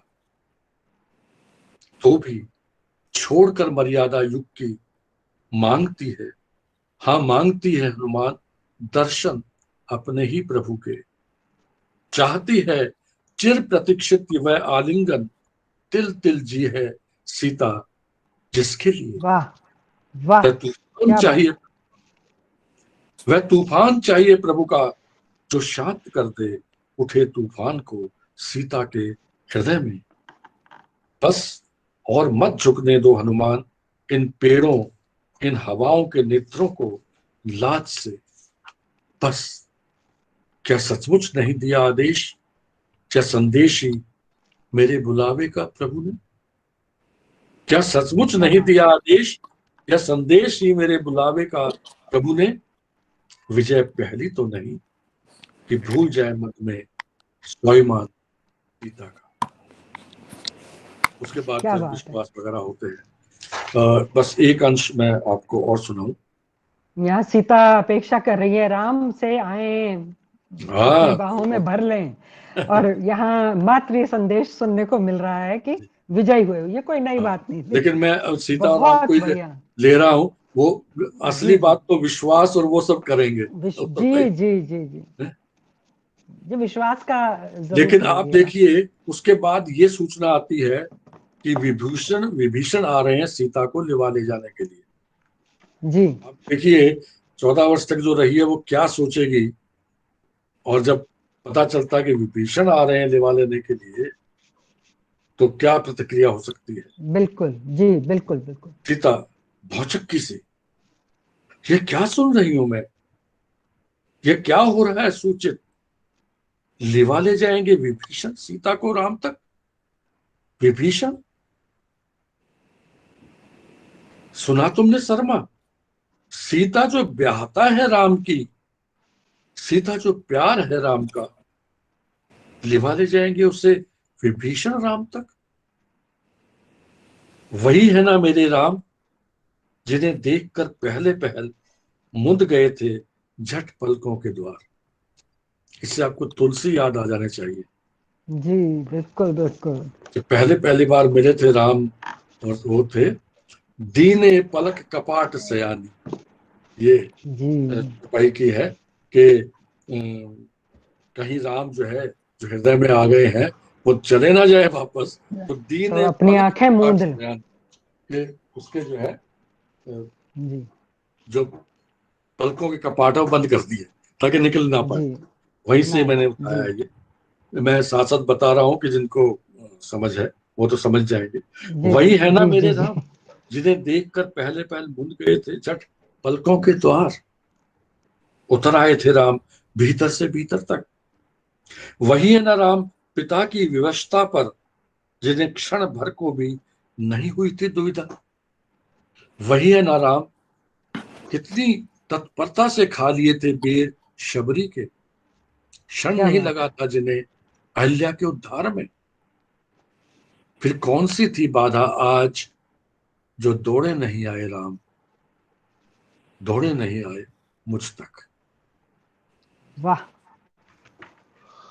तो इस प्रकार के यहाँ पर भी अहिल्या प्रसंग वो बड़ा खूबसूरत है। इसमें भी जो कि अहिल्या का उद्धार किया, जी जो जी समागम कर चुकी थी पर पुरुष से, वहां अहिल्या का बहस अहिल्या नहीं के है। ये वाल्मीकि रामायण में मिलता है। जी जी अहिल्या पे जो है ना बहुत अच्छी कविता है। मेरा एक आर्ट लेख है, कभी जी पढ़िएगा।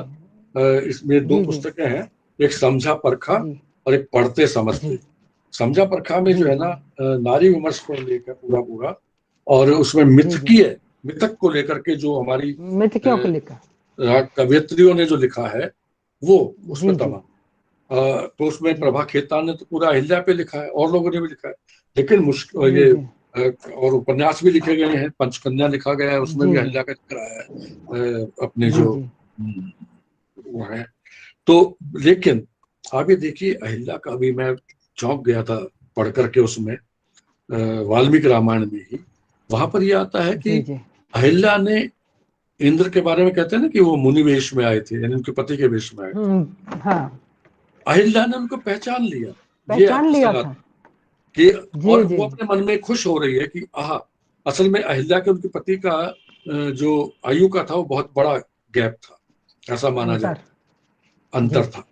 तो हम्म, ये पहचान करके कि इंद्र ही आया है ये, उन्होंने अहिल्या के मन में सहज स्वाभाविक उभर के बात आई, आह जो देवताओं के भी जो राजा है इंद्र, वो उनके साथ समागम करने का आनंद मुझे मिलेगा। यानी कि उसकी संज्ञान में था, उनको पता था। और यहां तक नहीं, उसके बाद अहिल्या ही इंद्र को कहती कि अब मेरे पति के आने का समय आ गया है, चले जाओ। ये आप जाओ। बड़ा विचित्र लगेगा लोगों को, लेकिन ये है, जी जी ये जी वर्णन भी है। तो अब इसको जो है ना, मैं इस रूप में लेना चाहता हूँ कि अहिल्या के मन में अगर सहज रूप में भाव आ भी गया, तो इस रूप में किस प्रकार एक चुनौती ये हो सकती है, इस रूप में अहिल्या को बारे में कैसे करें।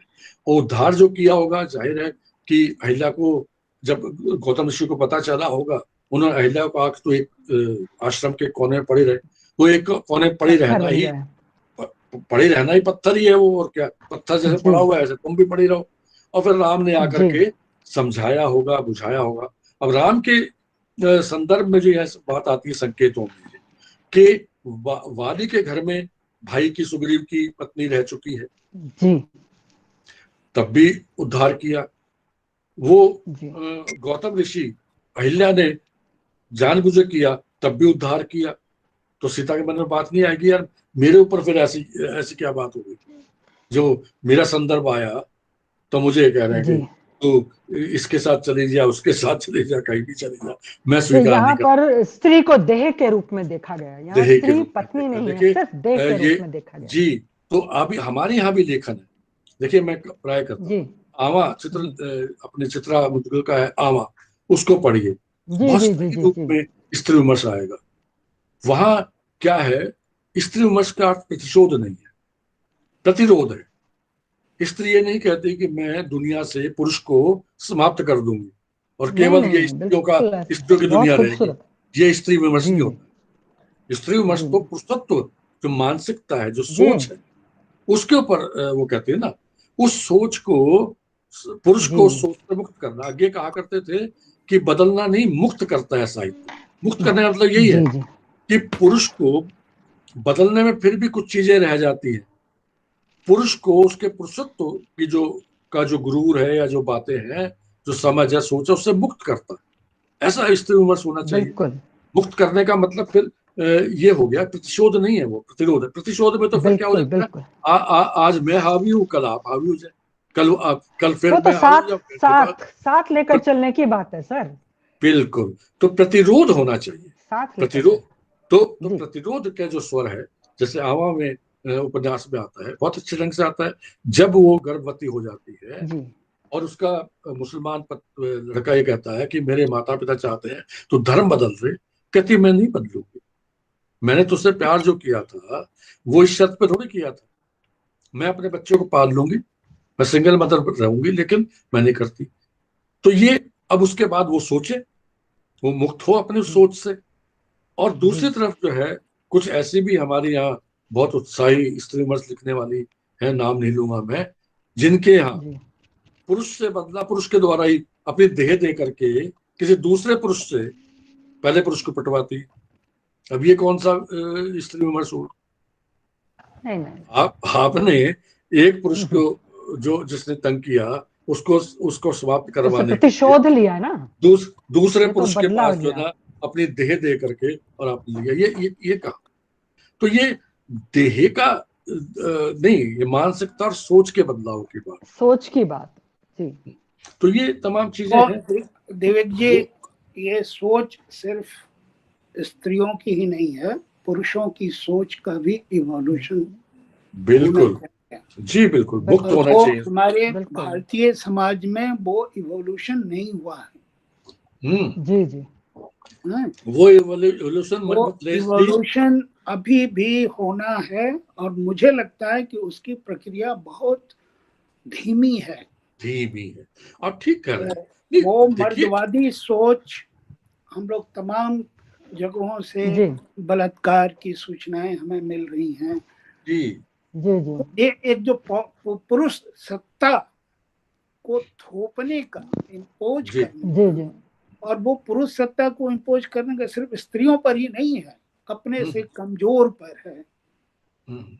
जैसे अब आपने देखिए, आपने अभी वो फ्लैट पर कविता, जी जी फ्लैट की हत्या पर कविता लिखी, जी, आपने अच्छी लगी वो कविता। जी जी लेकिन आप जी देखें कि जो पुलिस, अमेरिका की पुलिस जो बर्बरता एक ब्लैक पर करती है, अभी हमारे समाज में कुछ वर्षों से ये हुआ है कि लोगों को उकसाया जाता है कि पुलिस के दरोगा को पीट पीट के मार दो। जैसे यूपी में हुआ सुबोध कुमार। बिल्कुल बिल्कुल, वो तो कोई भूल नहीं और सकता। कल ही उसका कोर्ट ने क्लोजर रिपोर्ट दे दिया, एक्सेप्ट किया है कि कोई गवाह नहीं है, कोई साक्ष्य नहीं है। तो अपने समाज का जो एक विकास के नाम पर जो भी बातें हो रही हैं, लेकिन हमारी सोच पीछे जा रही है, देश पीछे जा रहा है।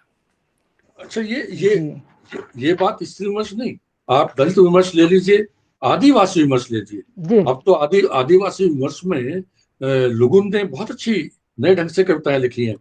निर्मला पुतुल से आगे बढ़ करके उसने लिख दी है कविताएं।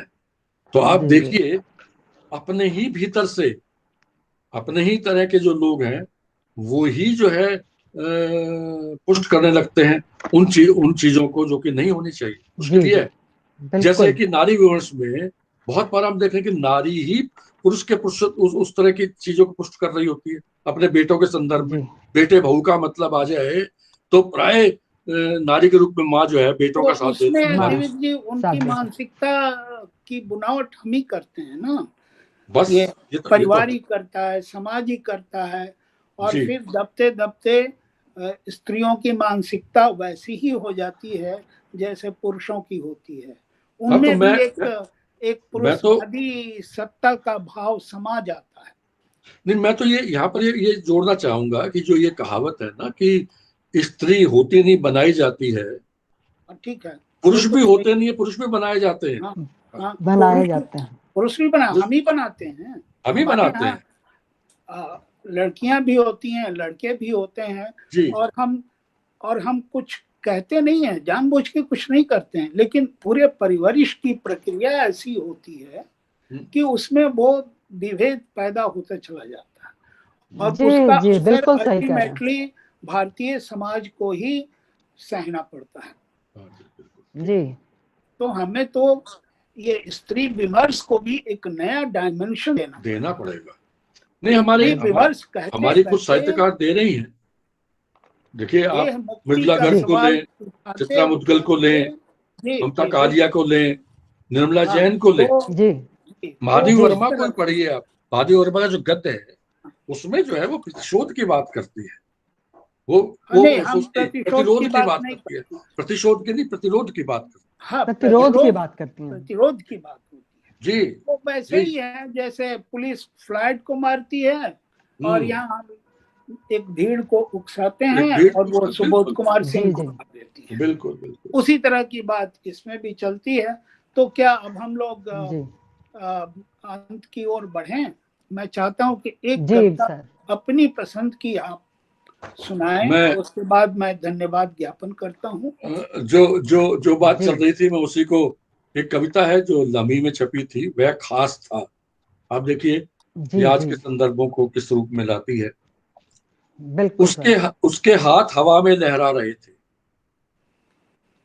शीर्षक है वह खास था। उसके हाथ हवा में लहरा रहे थे, उसके आदमी उसके झंडे फहरा रहे थे, उसकी आंखों में बढ़ती हुई भीड़ का माप था, पत्रकारों के कैमरों में वह बहुत उदास था, अहिंसा और प्रेम के नारे उसकी जुबान पर थे, गोली उसी के आदमियों ने मारी थी, वह जानता था अगले दिन समाचार पत्रों के पहले पृष्ठ पर वह खास था। उसकी मूंछों में दया का ताव उतर आया था, उसकी मूंछों में दया का ताव उतर आया था, उसकी उंगलियों में कुछ ढांढस नुमा शब्द उगाए थे, उसके चरणों में मुआवजे खिलखिला रहे थे। मैंने चाहा कि जोर से चीखूं पर ताला जड़ा पाया, मैंने चाहा कि हिलूं भूकंप सा पर लकवा मुस्कुरा रहा था, समता और न्याय के नारे उसकी जुबान पर थे, समता और न्याय के नारे उसकी जुबान पर थे, गोली उसी के आदमियों ने मारी थी, वह जानता था अगले दिन समाचार पत्रों के पहले पृष्ठ पर वह खास था। जब लाश के अंतिम संस्कार की बाट जो रहे थे, सब लाश के अंतिम संस्कार की बाट जो रहे थे, उसके कंधे बिना कंधा दिए आगे चल रहे थे। उसकी आंखें बिना रोए आंसुओं से प्रलय ढा रही थी। देह नहीं थी, पर उसके पांव चल रहे थे। लाश की अमरता के नारे लग रहे थे। क्रांति के सैलाब उसके जुबान पर हिलोरे मार रहे थे। गोली उसी के आदमियों ने मारी थी। वह जानता था। अगले दिन समाचार पत्रों के पहले पृष्ठ पर वह खास था। और बिल्कुल सही। अंतिम है, दूर से मंडराती एक अदालत चली आई थी। क्या बात है। दूर से मंडराती एक अदालत चली आई थी, स्वतः संज्ञान लेकर चौपाल करने लगी थी। फिलहाल चाहे तो ले लीजिए अंतराल, खा पी आइए छोले भटूरे, पानी पूरी चाट पकौड़ी, कराइए लोटा पानी, समय लगेगा, लगता रहा है जैसे, जाने कब तक बैठी रहे अदालत। जाने कब तक बैठी रही अदालत, साल 10 साल 100 साल, या उठे ही नहीं कभी, रह जाए बैठी की बैठी। अफसोस और दर्द उसकी जुबान को रुलाने लगे थे। गोली उसी के आदमियों ने मारी थी। वह जानता था। अगले दिन समाचार पत्रों के पहले पृष्ठ पर वह खास था। वाह, बहुत अच्छा। दिव्य जी, याद होगा 1999, जी 1999, जी जब मेरा पहला संग्रह आया था, जी। किसी उम्मीद की तरह, हम्म।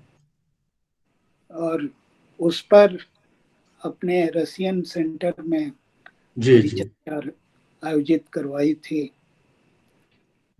जिसमें नामवर सिंह, जी।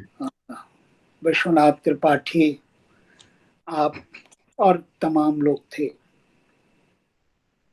वो, मुझे लगता है कि वो एक बहुत ही आत्मीय, मैत्रीपूर्ण और अविस्मरणीय जी। घटना थी मेरे लिए। और मेरे संग्रह पर आपने वो परिचर्चा आयोजित की, और हम मिथिलेश लोग जी। तो पहले से ही परिचित थे, जी लेकिन उस घटना के बाद जो एक आत्मीयता पनपी, वो लगातार महसूस होती रही है। इधर 1 साल से तो मिलने का कोई मौका ही नहीं था। हाँ, ये तो जी। और फिर हमने जब लिखावट में कैंपस में कविता शुरू किया, जी तो आपके कॉलेज से ही, जब आप वहाँ प्रिंसिपल थे, तो वहीं से हमने जी। शुरू की थी, बहुत जिसमें अच्छी, बहुत अच्छी संगोष्ठी हुई थी। हाँ, विष्णु खरे भी आए जी। थे। तो अब मैं एक सूचना देता हूँ आपको जी और तमाम लोगों को जो इससे जुड़े हुए हैं, कि मेरा संग्रह जल्दी ही आने वाला है, शायद इसी बहुत महीने आ जाए, बहुत बहुत बधाई आपको। और जिसका नाम है औरत ही रोती है पहले। वाह वाह। जिसका नाम है औरत ही रोती है। होती है पहले, क्या बात है, बहुत ही मार्मिक, बहुत ही मार्मिक। तो नहीं, इधर दिव्य जी, आपकी जी, आपकी आपकी कविताओं का जो है बहुत होना चाहिए, जितना जरूरत है। असल में इतनी अंतर अनुगूंजें होती हैं आपकी कविताओं में कि आदमी जो है ना, सुनने के बाद भी जो है ना, वो भीतर तक इतनी नचती बसती, इतनी फलती फूलती है वो कविताएं कि आप चकित रह जाते हैं। इसलिए आपकी कविताओं का जब जब मैंने सुना है, पढ़ा है, बहुत मैं भीतर तक जो है समृद्ध हुआ हूँ इस रूप में कि वो विचलित भी करती है, और वो आपको एक नया सृजन जो है आपके भीतर स्वतः कर डालती है। इधर अच्छी कविताएं लिखी जा रही हैं। ये शीर्षक तो मुझे बहुत ही पसंद आया, और मुझे याद आ रहा है कि कुछ तरह की कविताएं, अच्छी कविताएं राकेश सिंह ने लिखी हैं, और लोग भी लिख रहे हैं। जी, बस ये है कि हमारा साहित्यिक परिदृश्य जो है उसको इतना उदार होना चाहिए कि वो अच्छे से अच्छा जो लिखा जा रहा है उसको सामने लाए और पूरी ईमानदारी, पूरी प्रतिबद्धता, पूरे उत्तरदायित्व के साथ लाए। मैं ये नहीं कह रहा कि प्रचार प्रसार करे, लेकिन उसको लाया जाना चाहिए। और मैं समझता हूँ आज का जो कार्यक्रम है इस रूप में बहुत ही अनूठा, बहुत ही महत्वपूर्ण है मेरे लिए कि जिस तरह से आपने, नौरीन जी ने माने मुझे प्रस्तुत किया है या मेरी रचनाओं को प्रस्तुत करने का अवसर दिया है, ये सचमुच में मेरा बड़ा सौभाग्य है। और आपने हमेशा मिथिलेश जी, जगह जगह मुझे याद है कि कई कॉलेजों में मैं आपके साथ गया हूँ उसी श्रृंखला में, और बहुत अच्छा लगा। लिखावट अपने आप में बहुत ही महत्वपूर्ण काम कर रही है, बड़ी गंभीरता से आप कर रहे हैं, बड़ी ईमानदारी, उदारता के साथ कर रहे हैं, बड़ी बात है। और मुझे इस बात का, विष्णु खरे, ये तो मेरे चौथे संग्रह की कविताओं का चयन किया था, छोटा सा हस्तक्षेप का, और मुझे बहुत अच्छा लगा था। तो ये सौभाग्य मेरे को मिला हुआ है संयोग से, बहुत सारे लोग हैं। तो फिर तो अंत में मैं यही कहना चाहूंगा अपने श्रोताओं से, अपने दोस्तों से या साहित्यिक अध्येताओं से कि भाई, हो सकता है कि मैं वो कविता न लिख पाया हूँ जो आपकी भी पसंद की हो, तो मुझे ये शुभकामनाएं दीजिए कि मैं आपकी पसंद की भी लिखूं। धन्यवाद। धन्यवाद दिव्य जी, धन्यवाद नूरिन बहुत जी। बहुत धन्यवाद, अब बहुत बहुत धन्यवाद आपको। एक सूचना मैं दे रहा हूँ कि ये पूरा प्रोग्राम, हालांकि ये हमें बातचीत का ही प्रोग्राम रखना चाहिए था, फिर एक आगे कभी हम लोग एक ऐसा प्रोग्राम रखेंगे बातचीत ही, जिसमें हम कई साहित्यकार मिल के आपस में बातचीत करें, एक दूसरे की रचना यात्रा पर बात करें, उनकी दुनिया के बारे में बात करें, जो मित्र चले गए हैं हमें छोड़ के उनके बारे में बात करें। तो एक प्रोग्राम हम लोग ऐसा रखेंगे जी। तो अभी के लिए इतना ही। एक सूचना ये है कि ये लिखावट के YouTube चैनल पर ये प्रोग्राम थोड़ी देर में आ जाएगा। वाह, आप लोग लिखावट के क्या YouTube को सब्सक्राइब करें, देखें, सुने, और इन्हीं शब्दों के साथ अब हम विदा लेते हैं और फिर मिलते हैं। जरूर सर। नमस्कार सर। नमस्कार सर।